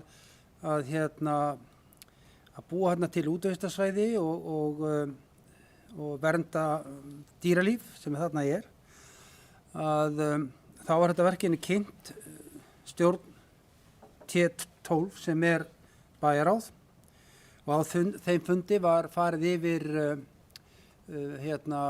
hvað ætti að gera og fyrstu hugmyndur hvernig deiliskipulag ætti að líta út og þar var samþykkt að við myndum auglýsa eftir samstarfsaðilum. Það var samþykkt samhljóða í stjórninni. Verkinu var auglýst og framkvæmdastjóri T12 fór og ræddi við aðila og kannaði marga möguleika og niðurstaðan var svo að það voru 3 aðilar sem lýstu áhuga á að taka þátt í þessu verkefni. Einn aðilinn var með allt aðra hugmyndir heldur en sveitarfélag hafði nýtingu á þessu svæði og hann datt sjálfkrafa úr skaftinu.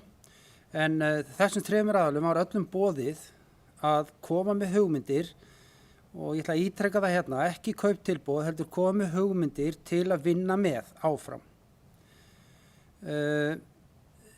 Ég er formaður stjórnar þessa félags og ég fór og hitti einn aðilann sem óskaði eftir því að fá að hitta stjórnarformann félagsins og ég fór og hitti þann aðila og fór yfir málum með honum og við frestuðum ákvörðun sölu og lengdum tímabilið þannig að hann hafi þá þannig tíma til þess að koma inn með hugmyndir að þessu verkefni. En það var nú úr að hann skilaði því ekki inn. Þannig raun og veru var það einn aðili sem var eftir og gengið var til samninga við hann.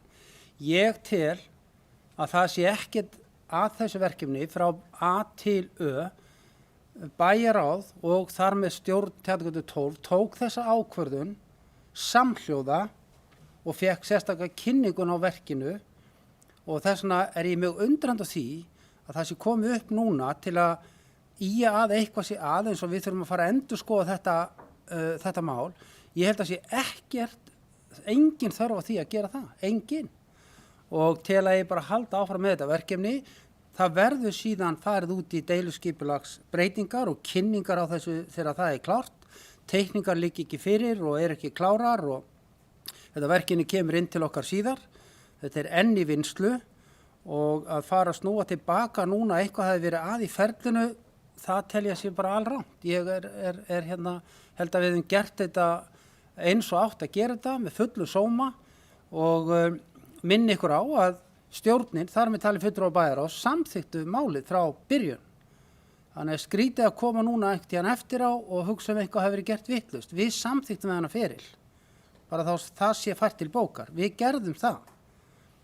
Embættismenn hafa vunnið vel í þessu verkefni, mjög vel, lagt fram gríðarlega vinnu, verið faglegir og ég er mjög hrifin af þessari hugmynd sem við erum að vinna með og ég tel að það sé engin ástæða til þess að fara að taka skref tilbaka að því að einhverjum finnst einhvers staðar eitthvað ekki hafa gengið eins og átt að vera. Ég er þess fullviss að þetta mál fór á þann veg eins og það átt að fara og styð það 100%. Margrét Sanders.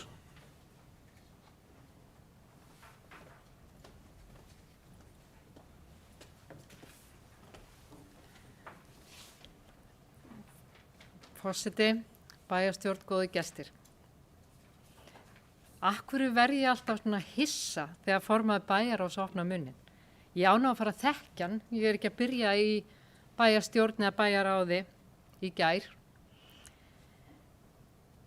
Ég var ekki að segja að það var eitthvað að þessu máli. En forsendurnar hafa breyst. Forsendurnar hafa breyst. Núna komið fram hugmynd hótel. Sem sagt, ef að menn bæta jafnvel við og ætla að fara að vera með dýragarða á Fitjónum eða ef að menn dettur í hug kannski að vera með verslunarmiðstöð eða ef að mannum dettur í hug að byggja íbúðarhúsnæði við hliðina á þessu frábæra líkansræktarstöð eða við sjóböðin eða hvað sem er það þá allt samþykkt að bæjarráði og ég stóð að því. Ég er bara ekki sammála því. Auðvitað á maður að standa við það sem maður hefur samþykkt og ég gerði það líka áðan. Ég meira sér að lasa upp að við höfum samþykkt þetta. Og það var akkurat þessi hugmynd, þessa frábæru hugmynd með það að byggja líkansræktarstöð og vera jafnvel með sjóböð og annað sem er dásalegt. En núna eru bara að koma miklu stærri hugmyndir, eins eru fyrst hugmyndir núna að koma fram af því að það var ekki endalega ákveðið hvar þetta átti nákvæmlega að vera og eins hefur líka komið fram frá Reykjaneshöfn stjórninni þar sem þeir hafa ákveðnar áhyggjur að nálægð eða að þessi starfsemi sé fann að teygja sig þannig að þessu atvinnusvæði sem að höfnin ætlaði sér. Þannig að segja að ég sjáist í iljarnar á mér og ég ætla ekki að standa við það sem ég samþykti. Bara rugl. Ég stend alveg við það. En ég var ekki að samþykja hvað sem er. Ef það er þannig, þá þarf ég nú að fara að lesa mig betur til.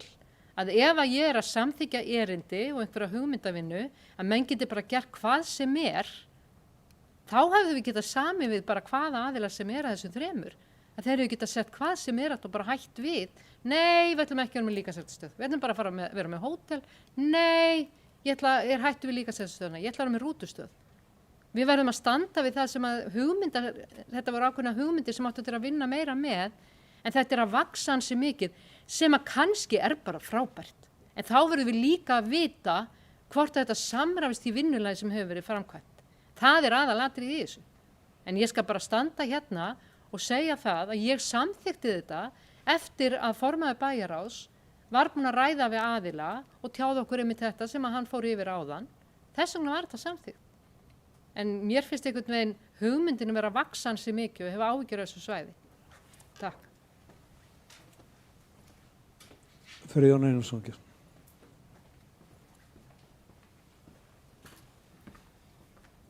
Forseti, ágætu bæjarfulltrúar, þetta var skemmtilegt. Við erum með fagnefnd sem heitir umhverfis- og skipulagssvið og við höfum skipulagsfulltrúa og við erum með fagnefnd og við erum ekki að blanda okkur inn í þau mál fyrir að það sé komin einhver tillaga, fagleg vinna er kláruð og það fer fram einhver kynning til okkar.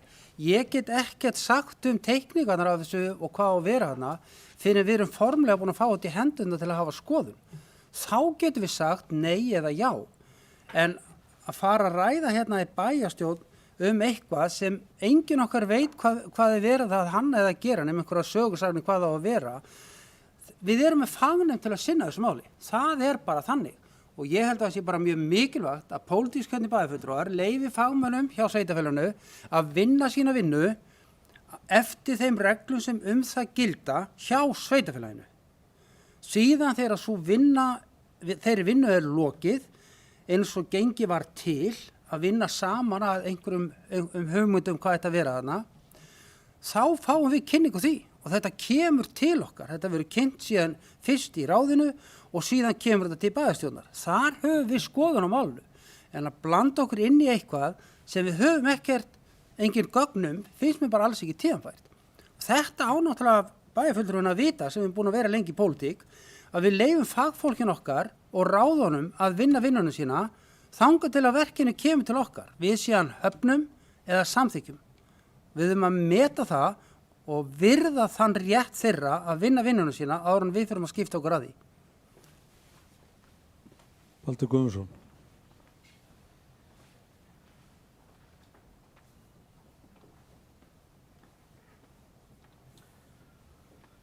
Já, forseti og góðu bæjarfulltrúar. Þetta sérstætt hvernig leiðast út í svona leiði verið að segja tóma þvælu. Forðum stefnið dálítið og förum að rífast keisarans skegg. Enn og aftur nota friðanna frasa, fyrst að við samþyktum eitthvað samhljóða þá það ekki til umræðu frekar. Þannig að ef að við gerum mistök þá þetta allt í lagi ef við gerum þetta allt saman. Ef allir hafa kvittað upp á þetta þá þurfum við ekki að svara fyrir þetta. Það náttúrulega ekki alveg í lagi þegar þetta teiknað svona upp. Þarna núna ég bara að tala almennt, þetta var notað hérna áðan, sem sagt að við höfum nánast ekki heimild til að ræða þetta máli eða hafa einhver efasemdir það af því að þetta var samþykkt samhljóði í bæjarráði. Eigum við þá ekki að hafa skoðun á þessu frekar eftir það?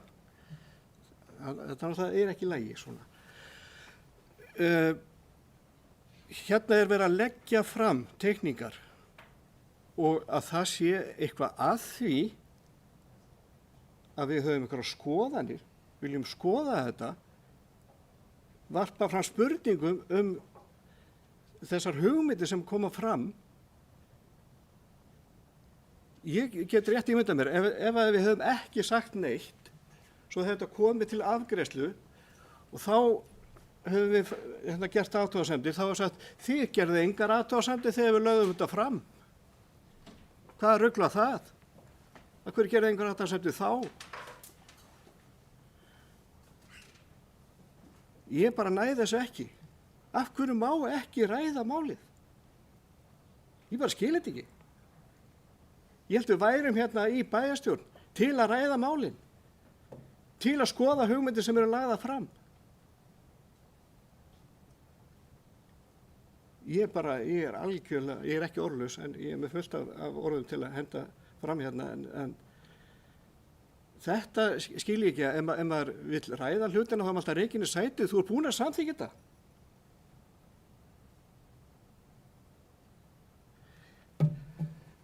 Ég hættur.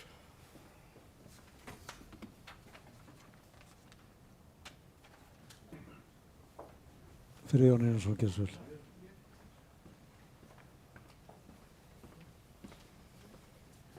Forseti,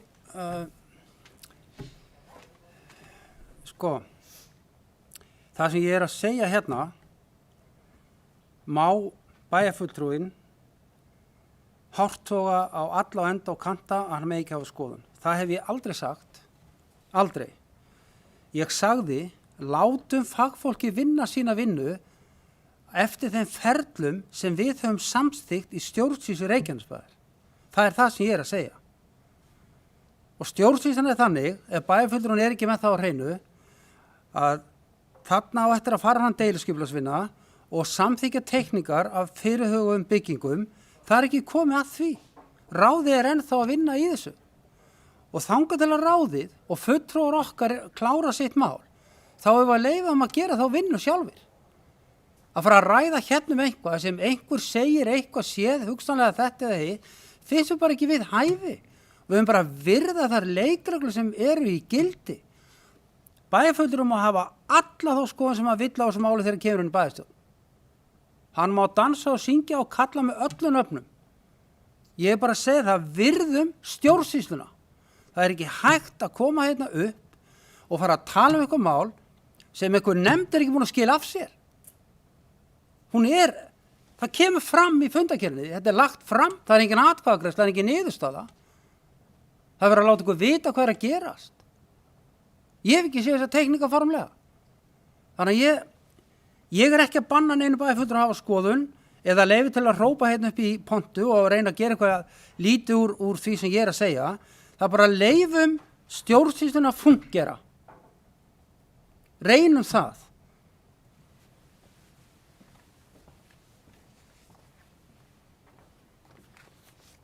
Margrét Sandís, gerðu svo vel.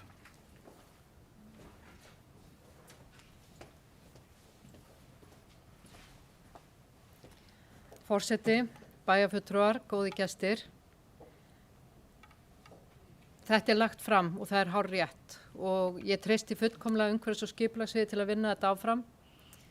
Og ég í minni einfeldni kom hérna upp áðan bara að benda á þarna að það eru teikningar, það er ekki alveg rétt að það er ekkert lagt fram, það eru frábærar hugmyndir sem eru settar þarna fram, en þetta er viðkvæmt svæði og fagfólki á eftir að fara við það og ég bendi á einmitt þetta að er þetta samkvæmt auglýsingu þar í fyrsta lagi, bara spurning sem er varpað fram sem að fagfólki vinnur síðan áfram og bæjarstjóri svaraði vel fyrir áðan. Í öðru lagi að þá hefur allan að fulltrú okkar í Reykjaneshöfn, stjórn Reykjaneshafnar, rætt það og lýst yfir áhyggjum og það hefur orðið umræða hjá stjórninni hvort þetta sé að fara á nálagt, þannig að það hefur verið að impra því bara sem að því þetta er lagt fram og er ekki til afgreiðslu. Og í þriðja lagi að þá verðum við þetta bara, sko, þegar eitthvað er lagt fram þá er maður yfirleitt ekkert að tala það nema að það sé eitthvað sérstakt sem að maður bara hefur áhyggjur af. Og það er ekkert óeðlilegt að það sé kallað eftir því. Þess vegna fannst mér svo frábært hjá bæjarstjóra að hann talaði með og horfði til þess þegar við nefndum með þetta. Samrýmist auglýsing og annað að það þurfa að skoða það.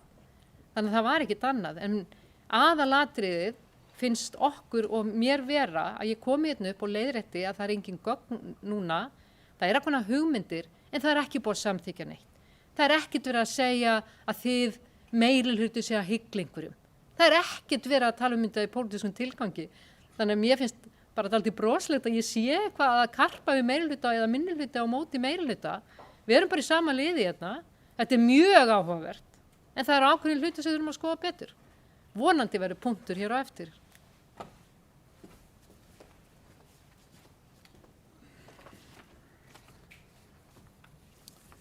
Já, við getum haft skoðunar á mörgu og við höfum það væntanlega öll og spurningin er ferli sem við erum að fara í stjórnsýslunni og þetta mál á svo sem heima bara inn í Tjarnargötu 12 þar sem að við á sínum tíma samþykktum að ganga til samninga við þennan tiltekna aðila að sjá til þess að steypustöðin er rifin og hann fengi svo lóð við hliðina og við fengjum hérna stærra svæði sem að yrði þá nýtt sem útvistarsvæði og þetta leit bara mjög vel út. Ég hef ekki sjálfur haft vitneskju að þarna eigi að reisa eitthvað hótel en kannski verður það niðurstaðan, ég veit það ekki en það á einhverjum tímapunkt í stjórnsýslunni þar slík ákvörðun að eiga sér stað og hún hefur ekki verið tekin. Varðandi það að áhyggjur þeirra sem að í hafnarstjórninni sitja, þá vil ég bara minna á það að við höfum heldur ekki tekið neinar ákvarðanir breytingar á deiliskipulagi varðandi skipasmíðastöðina. Það er ekkert búið að ákveða það. Við höfum lýst yfir vilja til þess að fjármagna okkar hluta í því. Það hefur ekkert annað farið fram. Ég veit ekkert hvort að þeir ætla að byggja hótel þar eða gistiheimili fyrir starfsmenn eða eitthvað. Ég bara hef ekki hugmyndu það. Þannig að stundum erum við að samþykkja eitthvað og það endar svo einhvern tímann einhvers staðar. Það á til dæmis allt þetta að fara í grenndarkynningu og mengunarmælingar og hávaðamælingar og íbúarnar í kring eiga þetta því að sú bygging á að vera margfalt stærri heldur en sú sem að nú þegar er til staðar. Þannig að væntanlega mun einhverjir þurfa að tjá sig það. Og ef að það verður að veruleika og vörkla sem verður á að koma, kannski verður þetta þá bara olíuböð í staðan fyrir sjóböð þannig í framtíðinni, ég veit það ekki. En mér finnst þau einhvern veginn að vera að eyða tíma í eitthvað sem að er ekki komið það langt að vegum að ræðast yfir í. Leifum hlutunum að þróast aðeins lengur áður en að við förum að takast á að því að þetta liggur ekkert alveg fyrir. Þannig að við vorum ánað með þennan aðila, hann var að koma hingað, vorum ánað með að fólk og fyrirtæki var að sýna Reykjanesbæ áhuga og við vitum að þetta er fjársterkur aðili sem að gerir hlutina vel hvar sem hann kemur og þannig að það verður auðvitað bara áhugavert að sjá með hvað hætti þetta mál kemur til með að þróast og svo fáum við það bara til umsögnar inn í Tjarnargötu 12 sem hefur með málið að gera. Einhverjum fleiri sem að vilja tjá sig undir Jóhann Friðrik, gerðu svo vel.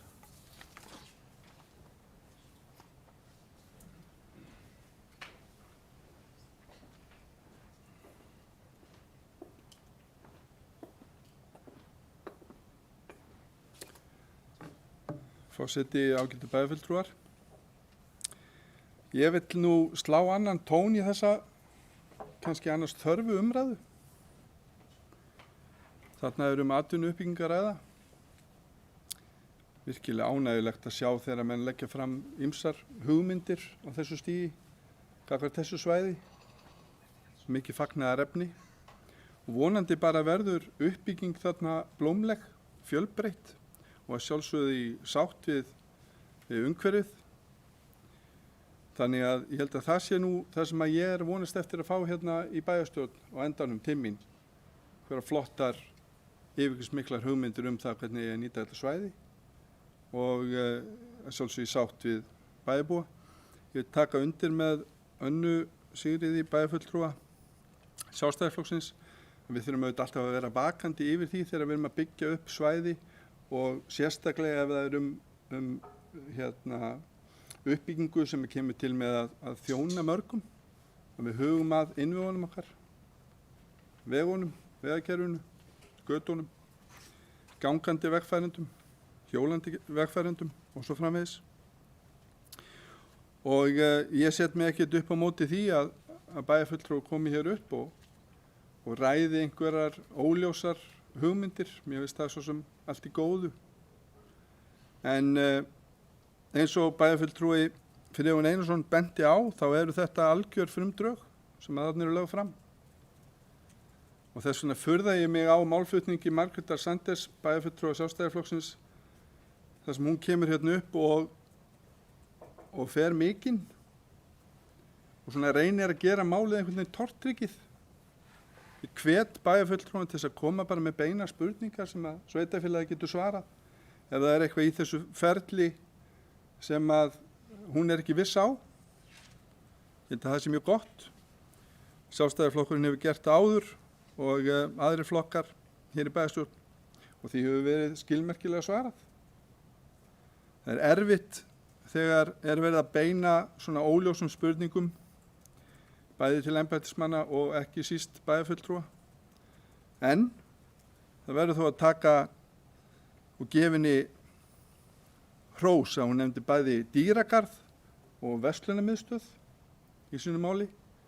Ég hef nú hvorki séð hugmyndir að dýragarði nýja verslunarmiðstöð en dýragarðshugmyndin er frábær. Ég veit ekki hvort hún er heima þarna en vonandi einhvers staðar. Við höfum nú verið með húsdýragarð hjá okkur sem hefur nú staðið styr í gegnum tíðina. Sitt sýnist hverju varðandi það. Verslunarmiðstöð er náttúrulega aðeins lengra þarna út á Fitjum. En þarna held ég að við séum bara að sjá ferlið þar sem verið að koma hugmyndir, unnið innan bæjarins með okkar fagfólki og endanum komum við til með að fá þetta hér til afgreiðslu, hvort sem það eru breytingar á deiliskipulagi eða endanlegar hugmyndir. Og það er fagnaðarefni, það er gaman að sjá uppbyggingu í sveitarfélaginu. Það er virkilega gaman að sjá fyrirtæki sem eru ekki staðsett hér koma hingað til svæðisins með háleitar hugmyndir. Vonandi getum við komið á móts við þær og þær samræmist okkar hugmyndum okkar samfélag hér í Reykjanesbæ. Takk.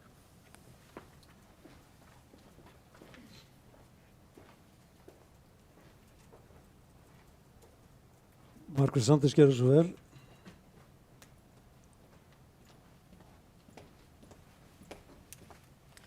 Forseti, bæjarstjórn, góðu gestir. Já, hún er skrítin þessi pólitík. Þetta ætlar að vera meirihluta og minnihluti og af því að við erum í minnihluta þá erum við óvinir meirihluta, eða óvinir aðal. Ég á það, ég má það, segir meirihlutin og þegi þið bara. Ekki vera að tala eins og háttvirtur bæjarfulltrúi Baldur nefndi áðan.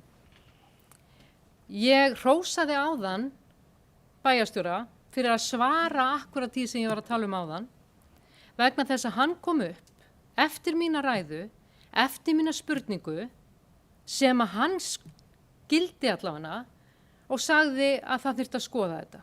Það var sem sagt háttvirtur fyrrum forseti bæjarstjórnar og framsóknarmaður Jóhann Friðrik að ég var bara að spurja þegar við samþyktum að ganga til samninga við Lauga þar sem að átti að reisa líkamsræktarstöð með ýmsu, að þá vorum við aldrei búin að sjá hugmynd hótel. Og það var eina sem ég var að spurja hversu þröngt var þessi samþykkt okkar og þetta samkvæmt lögum?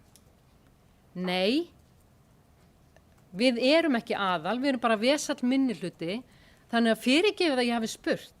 Ég átti kannski að senda póst, ég átti ekki að standa hér og vera lengi að fundin. Enda hafa margir staðið upp af meirihluta, allavega 2, kannski 3 á eftir, og svarað okkur. Bara ég biðst afsökunar á því að hafa talað hér. Ég var bara að ræða þessa stjórnsýslu og ekkert annað sem bæjarstjóri komið frábært svar við og vil ég aftur þakka honum fyrir að þessi skýra spurning mín að hann gat svarað henni og skildi hana. Takk fyrir það.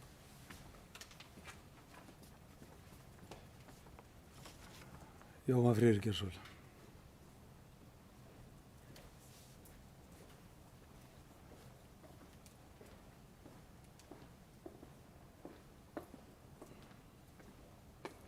Forseti, ágætu bæjarfulltrúar.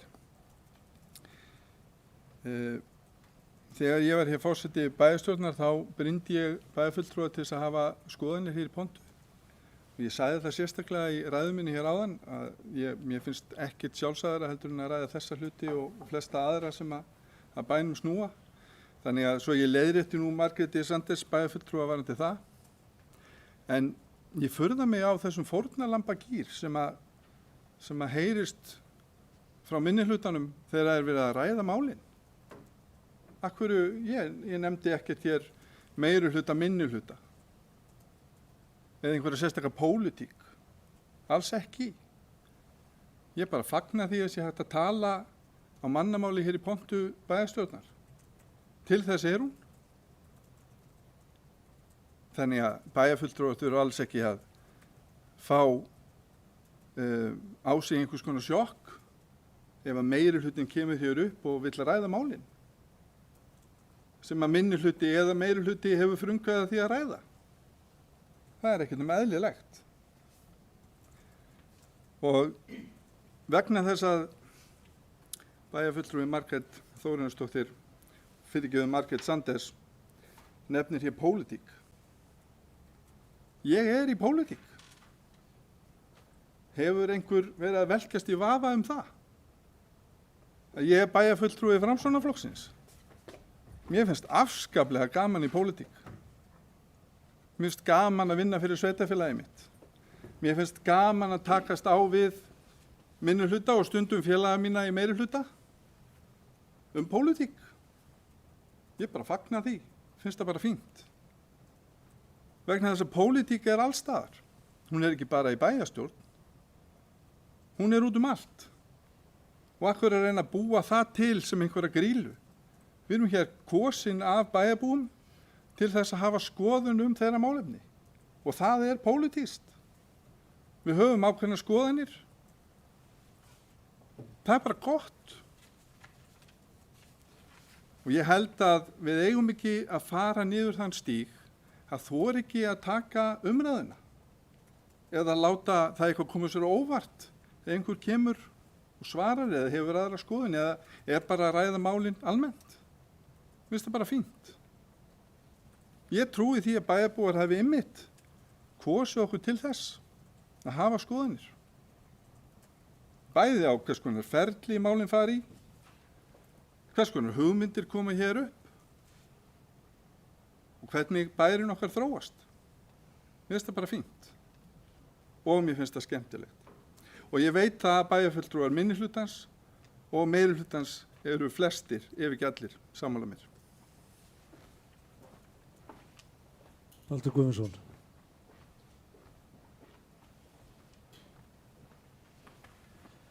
Já, virðulegi forseti og góðir bæjarfulltrúar, örsnöggt, þetta að verða eins og leiðilegu Facebook-þráður að þakka Jóhanni og Guðbrandi fyrir að reyna að ná umræðinu á það stig að við séum að ræða málið sjálft, en ég verð að svara þegar það skotið þannig á mig að það er sagt að þá er ég ekki að tala ykkur félagana sko, að það er sagt að ég kunni ekki leikreglur stjórnsýslunar. Þá er ég að vitna í þriðja hjólið ykkar. Þetta er dapurt að mál sem er lagt fram í ráðunum sé yfir það hafið að við megum ekki ræða það í bæjarstjórn fyrir að komið á lokastig. Ég á semst að vita að þetta er leikregla í stjórnsýslunni. Þetta er náttúrulega bara kjaftæði sko. Þetta er ekki leikregla í stjórnsýslunni. Þannig að ég varð að svara þessu þegar þessu er hent svona á mig. Öll mál, ég nenni ekki að vitna í samþyndar, öll mál eru til umræðu sem eru lögð fram. Öll. Við erum að hafa skoðun á þeim öllum. Við erum ekki að taka afstöðu, við erum að hafa skoðun, við erum að ræða hlutina. Og þakka ykkur aftur fyrir að reyna að ræða málið.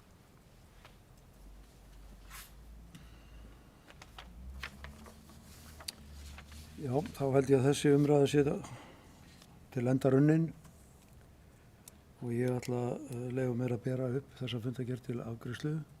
Þeir sem samþykkt geta fundargerð umhverfis- og skipulagsráðs er beðin að gefa merki. Og hún er samþykkt 11.0 og þá er það komið að lið númer 3 sem er fundargerð framtíðarnefndar.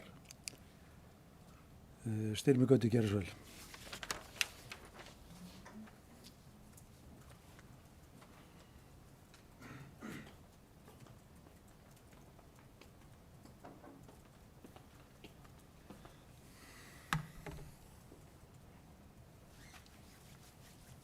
Forseti,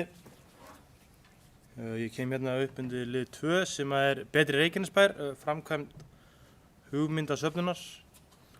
Eins og fram kom í máli Friðjóns undir fundargerðum bæjarráðs, þá samþykkti bæjarráð og ósk framtíðarnefndar að það eru sett 30 milljónir króna í þetta verkefni. Á þessum fundi okkar þá kom hún Jóna Hrefna með tillögu að útfærslu á hvernig framkvæmd hugmyndasöfnunar eru háttað, hvenær hugmyndasöfnunin myndi byrja og hvernig unnið er svo úr þeim hugmyndum sem að koma inn á borðið til okkar í gegnum þennan vef. Eins og kemur fram í fundargerðinni þá er gert ráð fyrir að verkefnið hefist til 13 daga eða 15. mars, þar sem verkefnið verið kynnt bæjarbúum og þar sem óskað verið eftir hugmyndum og að verkefnið sem hægt verið að ráðast í. Verkefnið verið auglýst vel og vonandi bara að bæjarbúar taki þátt af fullum krafti, bæði með hugmyndum að verkefnum og svo í kosningunni þegar að því kemur. Takk fyrir.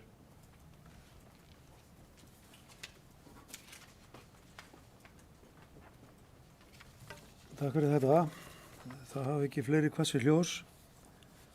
Þeir sem samt geta fundargerð framtíðarnefndar frá 17. febrúar eru beðin að gefa merki.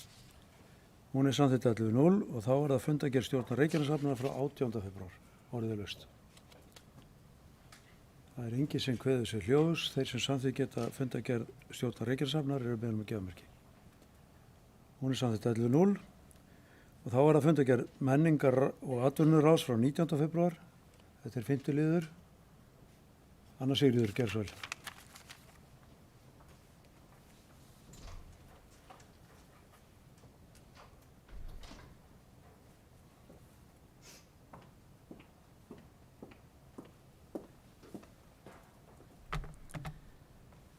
Forseti, bæjarfulltrúar og gestir.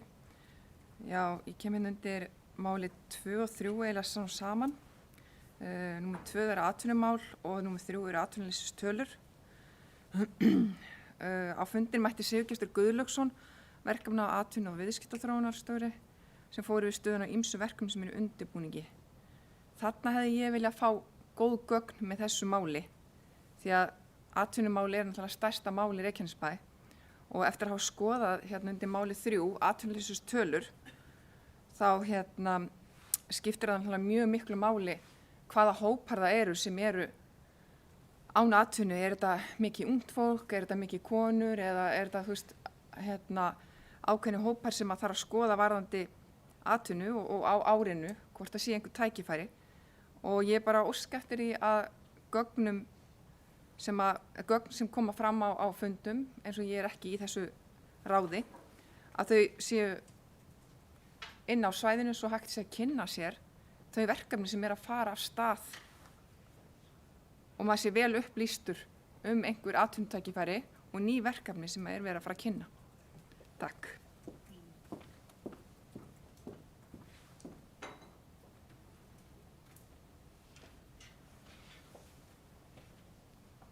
Friðjón Einarsson.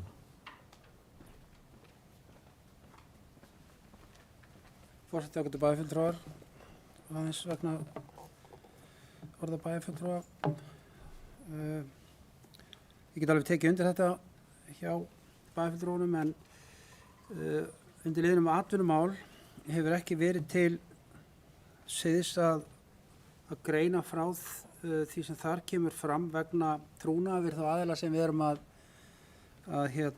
vinna með. Við höfum reynda sagt frá þessu, þetta eru dálítið þessi sömu mál eins og hefur verið undanfarið, en við höfum ekki til að skapa ekki einhverja væntingar og líka til að gæta trúnaðar til þeim aðilum sem við erum að vinna með að þá hefur þessi mátin verið hafður á að ekki vera að segja frá hlutunum fyrr en að þeir eru komin á þá stig að það sé hægt.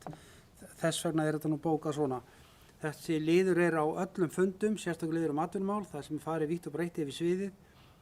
En leið og það er eitthvað sem við getum sagt frá formlega, þá væri það gert. Það átt að fylgja, þriðja lið atvinnuleysistölu átt að fylgja mjög nákvæm gögn sem fylgdu á fundi nefndarinnar yfirlit yfir atvinnuleysið og niðurbrot á því. Það hefur átt að fylgja með en það á að vera í fundagerð nefndarinnar.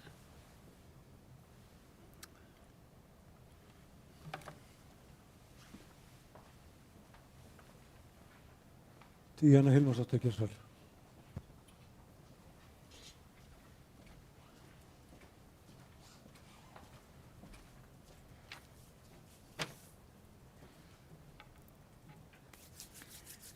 Forseti, bæjarstjóri, bæjarfulltrúar og gestir. Mig langar að koma inn á lið 3 sem eru atvinnuleysistölu svæðisins og eins og fram hefur komið alls ekki góðar fyrir okkar svæði. Það eru margir að klára hlutabótaleiðina og þá detta þeirra tekjur enn frekar niður. Margir að klára rétt sinn til atvinnuleysisbóta og hvað tekur þá við? Endurhæfing, fjárhagsaðstoð, mögulega atvinna, örorka eða hvað? Og það eru án efa mjög margir að veltast í röngu kerfi og mikilvægt að bregðast við því og aðstoða fólk við að koma því á rétt ról og í rétt kerfi.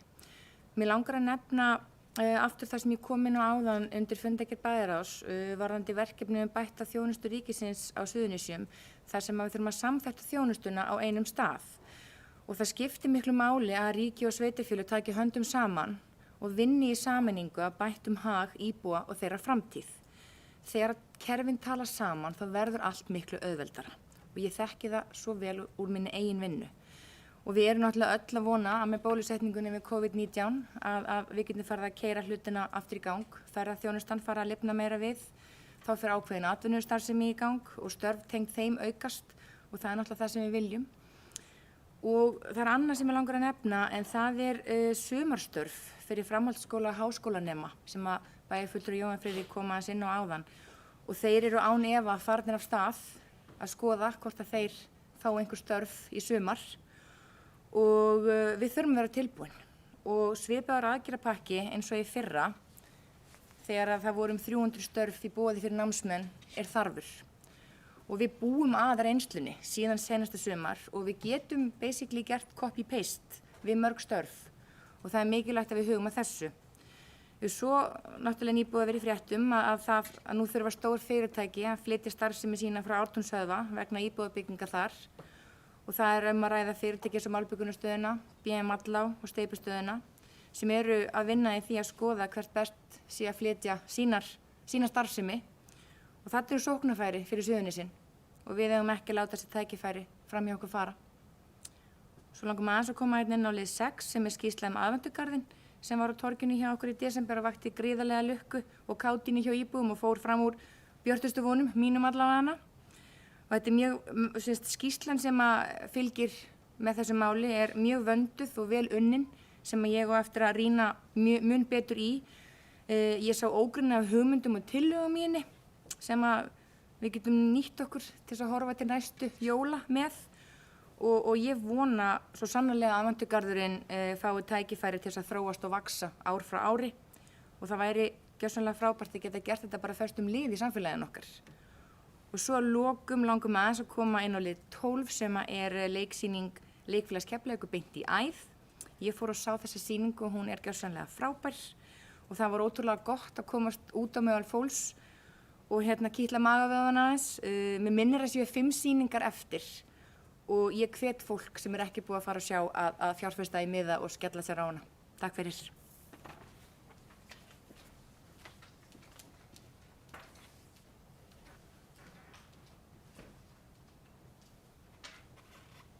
Jón Einarsson, gjörðu svo vel.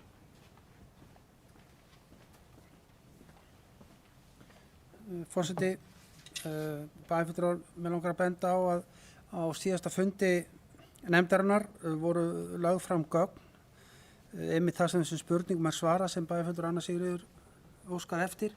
Þetta er allt í gögnum inn á mitt Reykjanes frá því síðasta fundi, það sem fjallaður atvinnuleysismál, meðal annars atvinnuleynd eftir aldri, ríkisfangi og hlutabótaleið. Og þar kemur til þess fram að stærsti hluti þess sem er atvinnulaus hjá okkur í dag eru á aldrinum 25 til 29 ára. Og næststærsti hópurinn er á aldrinum 30 til 34 ára.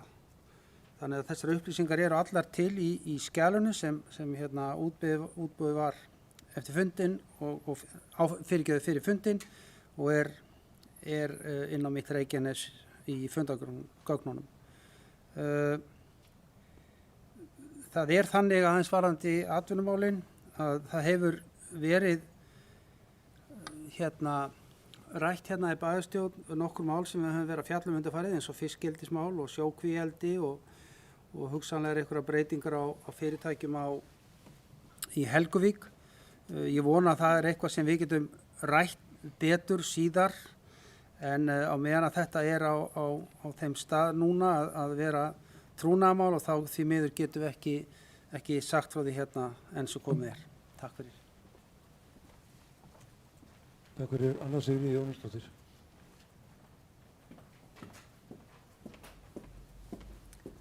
Forseti, bæjarfulltrúar, eins og ég sagði áðan var ég að vísa í að gögnin hef vantað kynningunarinni frá Sigurgesti. Ég las öll gögnin hverjir væru atvinnuleysis og allar atvinnuleysisprósentutölur varðandi kyn og annað. Þannig að ég var ekki að vísa að þau gögn hafi vantað. En eins og bæjarfulltrúi Friðjón benti á að það væri kannski ekki hægt að upplýsa þetta vegna trúnaðar við ákveðna aðila sem er í gangi og ég skil það vel. En eins og kom fram í máli bæjarfulltrúa Jóhanns Friðriks áðan að og einnig hjá Díönu varðandi ungt fólk eða framhaldsskólanemendur og háskólanemendur. Það var svona ekki verið að hugsa ekki yngri en 18. Ég held að þetta var miðast við 20 í fyrra. Það var mjög mikilvægt að við hugum sérstaklega að sumarstörfum aftur fyrir þennan stóra markhóp eins og kom fram í tölunum í máli 2 að væri stærsti hluti sem væri atvinnulaus núna. Þannig að bara gott mál, takk.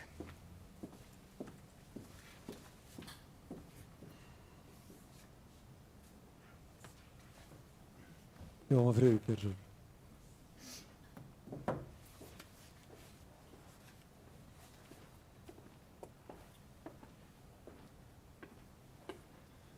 Forseti, ágætu bæjarfulltrúar. Ég kem hér upp vegna þess að ég hef verulegar áhyggjur af þeim hópi bæjarbúa sem að nú er að fara á fjárhagsaðstoð hjá okkur, hann er að aukast og það er í svona ástandi viðbúið. Það þýðir það að þetta ágæta fólk er búið að vera á atvinnuleysisbótum í 30 mánuði og bæjarstjórn hér, eða bæjarfulltrúar hafa nefnt það við ríkisvaldið hversu mikilvægt það er að annarkvort komi til lengingu bótatímabils eða einhvers konar úrræði fyrir þetta ágæta fólk. Þetta er ekki há upphæð. Þetta er reyndar vartin hnífs og skeiðar, ég leyfi mér að segja. Og þetta er neyðarúrræði. Og við þurfum bæði að hugsa það að bregðast við fyrr í ferlinu en ekki síst að þrýsta á ríkisvaldið það á tímum sem þessum, þar sem að 25% atvinnuleysi blasir við okkur. Sé samstarfi við ríkisvaldið þannig að við getum tekið vel utan það fólk sem er ekki með vinnu. Og ég get sagt það hér að ég sem bæjarfulltrúi og bæði bæjarstjóri og aðrir bæjarfulltrúar hafa ljá máls á þessu við ráðherra í ríkisstjórn og þetta er í skoðun en staðan er þannig að ef við reiknum bara þessa upphæð þá er þetta 300 milljónir á ári fyrir sveitarfélagið sem vart er aflögu fært þó svo að upphæðin sé allt og lág. Þannig að ég vil nota þetta tækifæri til þess að brýna okkur öll til dáða. Við þurfum að eiga gott samstarf við ríkisvaldið úrræði. Einfaldast væri að lengja bótatímabilið meðan við komumst í gegnum þessa COVID-kreppu sem blasir við okkur. Sé þess ekki kostur þá þurfum við að koma til önnur úrræði til þess að koma þessu ágæta fólki til virkni og ég vonast eftir því að það verði ekki langt í land hjá ríkisstjórninni að bregðast við. Reykjanesbær stendur ekki einn í þessum ólgusjó. Það eru önnur sveitarfélög á landinu líka sem að þessi staða blasir við og við verðum að bregðast við og við verðum að bregðast við hratt. Takk.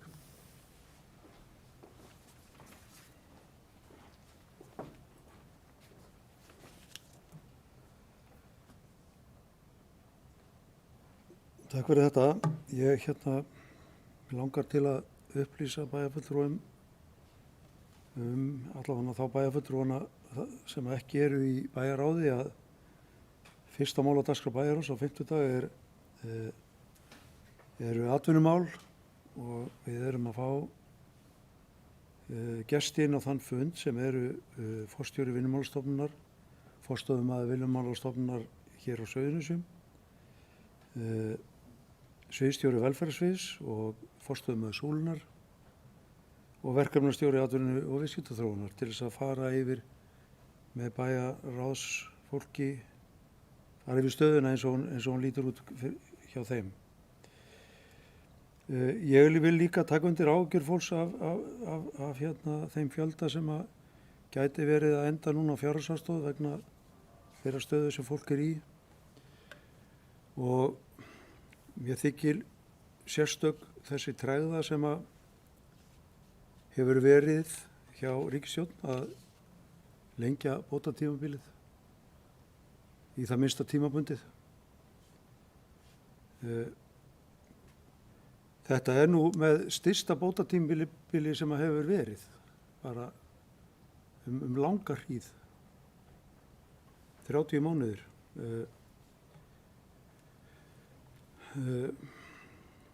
Fyrir hrun var, eða fram til ársins 2006 var bótatímabilið 50 mánuðir. Því var breytt í 36 mánuði 2006 og þannig var það alveg fram að hruni. Þá var það lengt vegna þess atvinnuleysis sem þá var til staðar upp í 40 mánuði.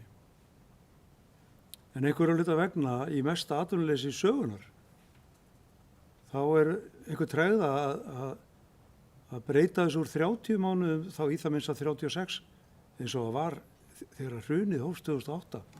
Þannig ég átta mig ekki alveg á þessu. Hvaða tregða þarna er og talandi að koma fólk í virkni. Í hvaða virkni? Hvar getur fólk fengið vinnu hér á Suðurnesjum? Fólk býður bara eftir að komast í vinnuna sína upp á flugvelli þegar að flugvellurinn opnast.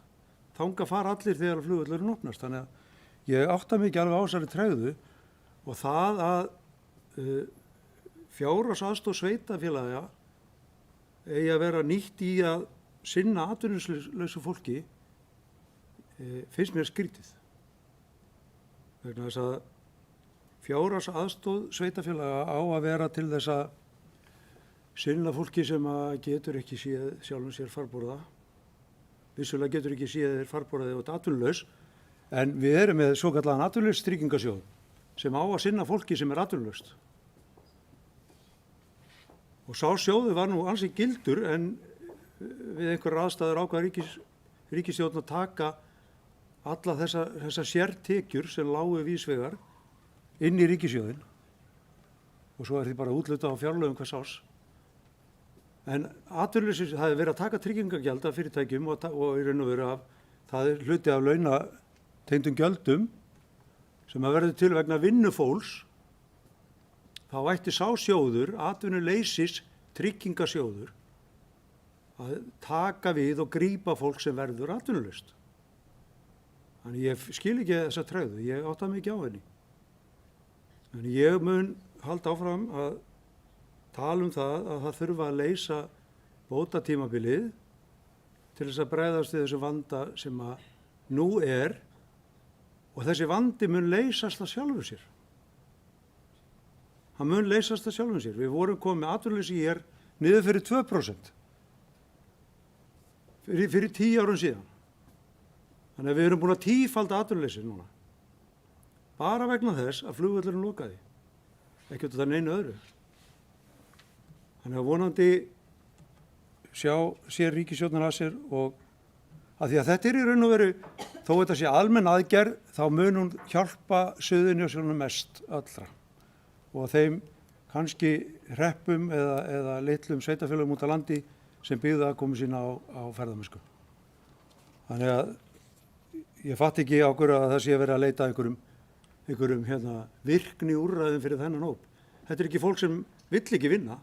Þetta fólk vill vinna og það fer í vinnuna sína leið og aðstæður skapast í samfélaginu sem gera það verkum að fyrirtækin geta opnað á ný.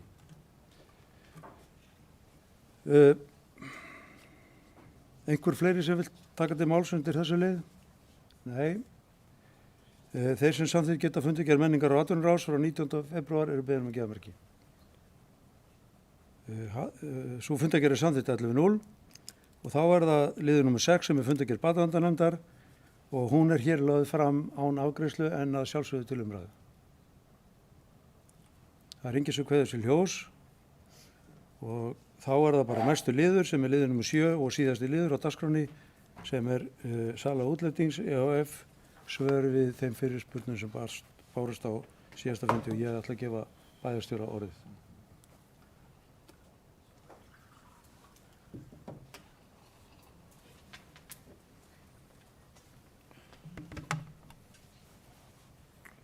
Forseti, ágætu bæjarfulltrúar.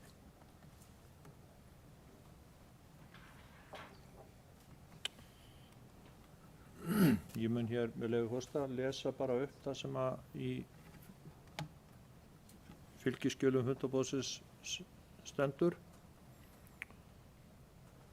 En það segir svar við spurningum í bókun bæjarfulltrúa Sjálfstæðisflokksins á bæjarstjórnarfundi nr. 605 haldinn 16. febrúar 2021. En bókun bæjarfulltrúa Sjálfstæðisflokks hljóðaði þannig: Sjálfstæðisflokkurinn lagði fram 2 spurningar er varða sölu á Víkingaheimum á síðasta bæjarstjórnarfundi. Fyrri spurningin sneri að því hvort mat hefði verið gert á hagsmunum þess fyrirtækis eða lögaðila af því að upplýsingum kaupverð á Víkingaheimum sé haldið leyndum, andspænis þeim hagsmunum að upplýsingarnar séu aðgengilegar almenningi og þar með gerðar opinberar. Reykjanesbær ber fyrir sig í þessu sambandi 9. grein upplýsingalaga heimild og takmarkun á upplýsingarétti til almennings. Sjálfstæðisflokkurinn í Reykjanesbæ ítrekar að ákvæði 9. greinar upplýsingalaga undanþiggur ekki almennt aðgang almennings á upplýsingum einkamálefni fyrirtækja, þar sem reglan er afmörkuð við mikilvæga fjárhags- eða viðskiptahagsmuni þessara aðila. Það er skýrt af greinargerð með frumvarpi því er varða upplýsingalögum nr. 140 frá 2012 og fjölda úrskurðarnefndar upplýsingamála en þetta mat þarf að fara fram og við það mat þarf að skoða hvort umræddar upplýsingar sem óskar aðgangs að varði svo mikilvæga hagsmuni að ætla megi að þær séu til þess fallnar að valda fyrirtæki með lögaðilum sem þær varða tjóni ef þær eru gerðar opinberar. Þessari fyrirspurn er ekki svarað, segir í erindi Sjálfstæðisflokksins, og því spyrjum við aftur, fór fram mat á því hvort svo mikla fjárhags- og viðskiptahagsmuni sé að ræða að það réttlæti leynd á kaupverði. Seinni spurningin snýr að því hvort Víkingaheimar voru auglýstir til sölu árið 2015. Svo virðist ekki vera samkvæmt svari, heldur var einungis auglýst eftir rekstraraðilum. Við í Sjálfstæðisflokki, segir hér, bendum á að það er grundvallarregla í íslenskri stjórnsýslu að gæta jafnræðis milli borgaranna og almennt við úthlutun opinberra gæða er gerð sú krafa að stjórnvöld auglýsi eignir og jarðir opinberlega þannig að þeir sem hafa fái sama tækifæri, þeir sem hafa áhuga, vantar hér orðið áhuga, fái sama tækifæri til að gera kauptilboð í fasteignir eða jarðir. Við spyrjum því hvort Reykjanesbær telji sig hafa heimild til þess að selja Víkingaheima og án auglýsinga, án þess að virða jafnvægisreglu 11. greinar stjórnsýslulaga.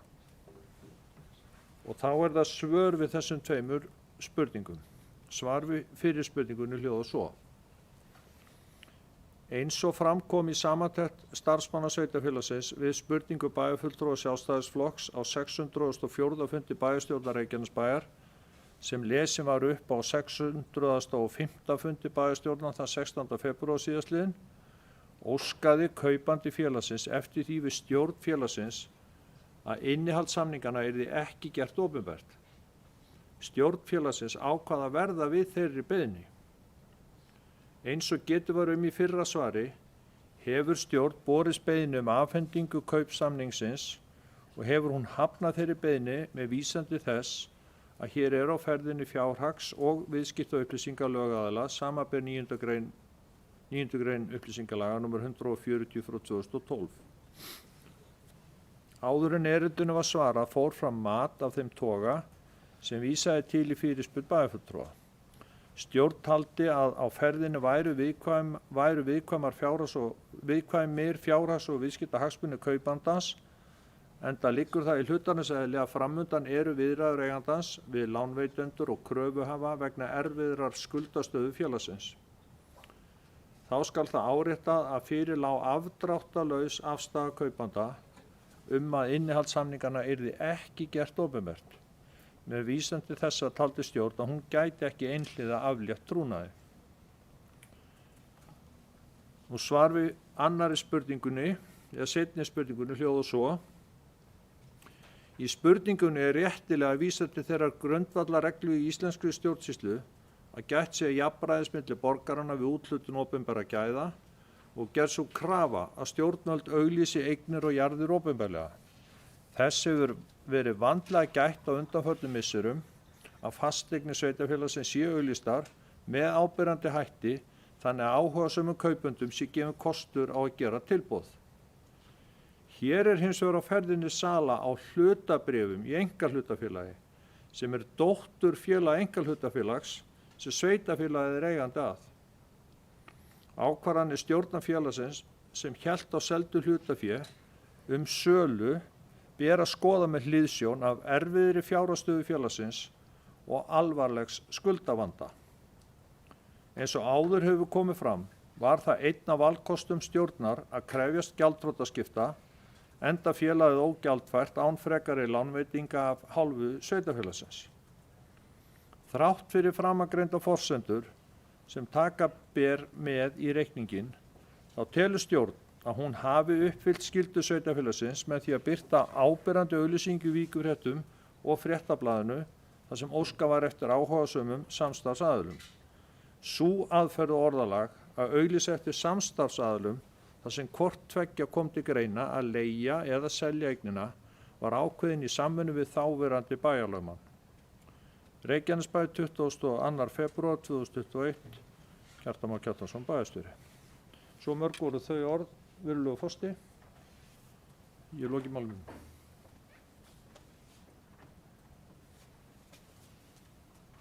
Margrét Sanders, gjörðu svo vel.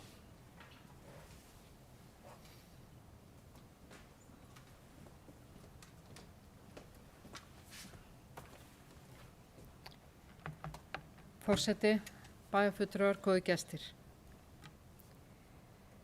Ég vil byrja á því að þakka svör bæjarstjóra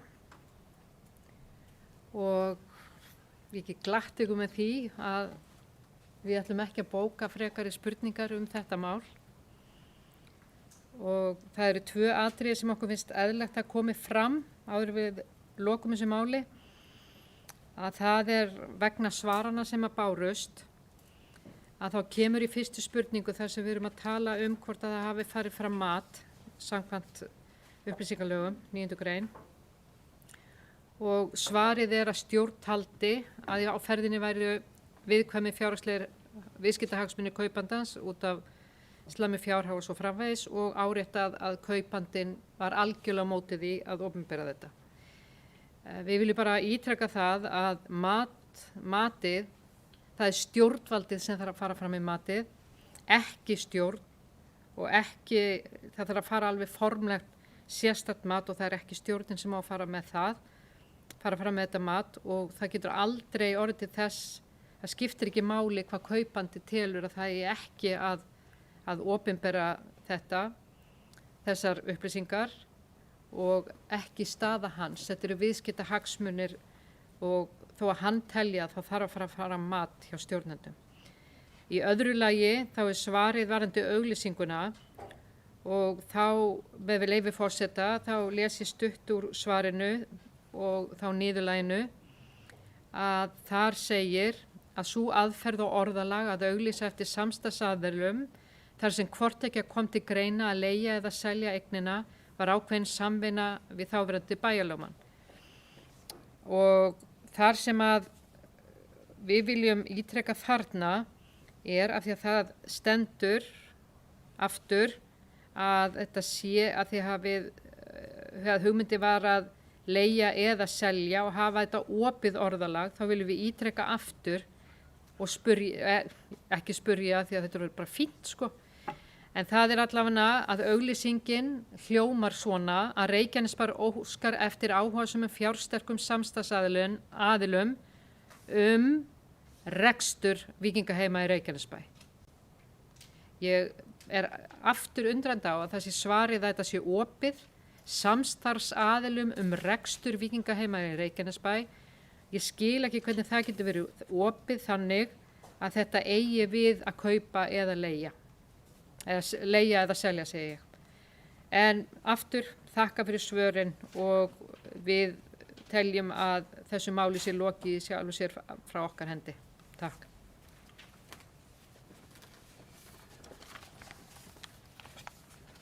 Það hafa ekki fleiri hvað sér ljós og þá ger ég hlé á fundurum að meðan að fundagerð kláruð.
607. fundur bæjarstjórnar Reykjanesbæjar haldinn í Merkinesi Hljómahöll 2. mars 2021 kl. 17.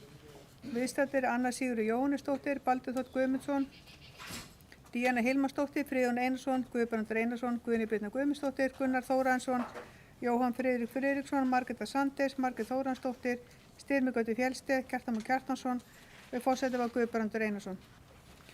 Áður en fyrsta mál var tekið fyrir lagði forseti bæjarstjórnar Reykjanesbæjar fram sameiginlega bókun 10 bæjarfulltrúa Reykjanesbæjar og með leyfi forseta mun ég ekki lesa þá bókun en hún barst rafrænt. Fyrsta mál er fundargerðir bæjarráðs frá 18. og 25. febrúar. Forseti gaf orðalaust fundargerðirnar og til máls tóku Díana Hilmarsdóttir, Margreta Sanders, Guðbrandur Einarsson, Kjartan Már Kjartansson, Friðjón Einarsson, Jóhann Friðrik Friðriksson, Baldur Þ. Guðmundsson og Gunnar Þóransson og fundargerðirnar samþykktar 11:0. Annað mál fundargerð umhverfis- og skipulagsráðs frá 19. febrúar. Forseti gaf orðalaust eftirfarandi liði fundargerðarinnar frá 19. febrúar til sérstakrar samþykktar. 8. liði fundargerðarinnar C-lás 20 niðurstaða grenndarkynningar. Til máls tóku Margreta Sanders og Margrét Þóransdóttir. Beiðni barst fundarhlé og var forseti við því. Að loknu fundarhléi gaf forseti orðalaust aftur 8. liði fundargerðarinnar. Til máls tóku Gunnar Þóransson, Jóhann Friðrik Friðriksson, Baldur Þ. Guðmundsson og Guðbrandur Einarsson. 8. liður samþykkti með 6 atkvæðum bæjarfulltrúa Samfylkingar, Beinna leiðar og Framsóknarflokks og bæjarfulltrúa Sjálfstæðisflokks, Miðflokks og Nýs afls sitja hjá. Frjáls afls, fyrirgefðu, ég leiðrétti það. 9. liður fundargerðarinnar Iðavellir 12b viðbygging samþykkti 11:0 án umræðu og 10. liður Bóabraut 960 fjölgun íbúa samþykktur 11:0 án umræðu. 12. liður Freyjavellir 28 viðbygging samþykktur 11:0 án umræðu. 13. liður Leirdalur 22-28 skipulagsbreyting samþykktur 11:0 án umræðu og 14. liður Aðalgata 17 bygging á lóð samþykktur 11:0 án umræðu. Forseti gaf orðalaust fundargerðina og til máls tóku Margreta Sanders, Anna Sigurður Jóhannesdóttir, Kjartan Már Kjartansson, Friðjón Einarsson, Baldur Þ. Guðmundsson, Guðbrandur Einarsson og Jóhann Friðrik Friðriksson. Fundargerðin samþykkt að öðru leyti 11:0. Fundargerð framtíðanefndar 17. febrúar 2021. Forseti gaf orðalaust fundargerðina og til máls tóku Styrmi Gauti Fjellsteð. Fundargerðin samþykkt 11:0. 4. mál fundargerð stjórnar Reykjaneshafnar frá 18. febrúar. Forseti gaf orðalaust fundargerðina og var hún samþykkt 11:0 án umræðu. 5. mál fundargerð menningar og atvinnuráðs frá 19. febrúar. Forseti gaf orðalaust fundargerðina og máls tóku Anna Sigurður Jóhannesdóttir, Friðjón Einarsson, Díana Hilmarsdóttir, Jóhann Friðrik Friðriksson og Guðbrandur Einarsson. Fundargerðin samþykkt 11:0. 7. mál fundargerð barnaverndarnefndar frá 22. febrúar. Forseti gaf orðalaust fundargerðina og engin fundarmanna óska eftir að taka til máls. 7. mál sala útlendings EHF Víkingaheima. Forseti gaf orðalaust og til máls tók Kjartan Már Kjartansson bæjarstjóri og fór hann yfir spurningar frá bæjarfulltrúum Sjálfstæðisflokks sem lagðar voru fram á 605. bæjarstjórnarfundi þann 16. febrúar 2021 og svör við þeim og með leyfi forseta mun ég ekki lesa það en það barst mér rafrænt.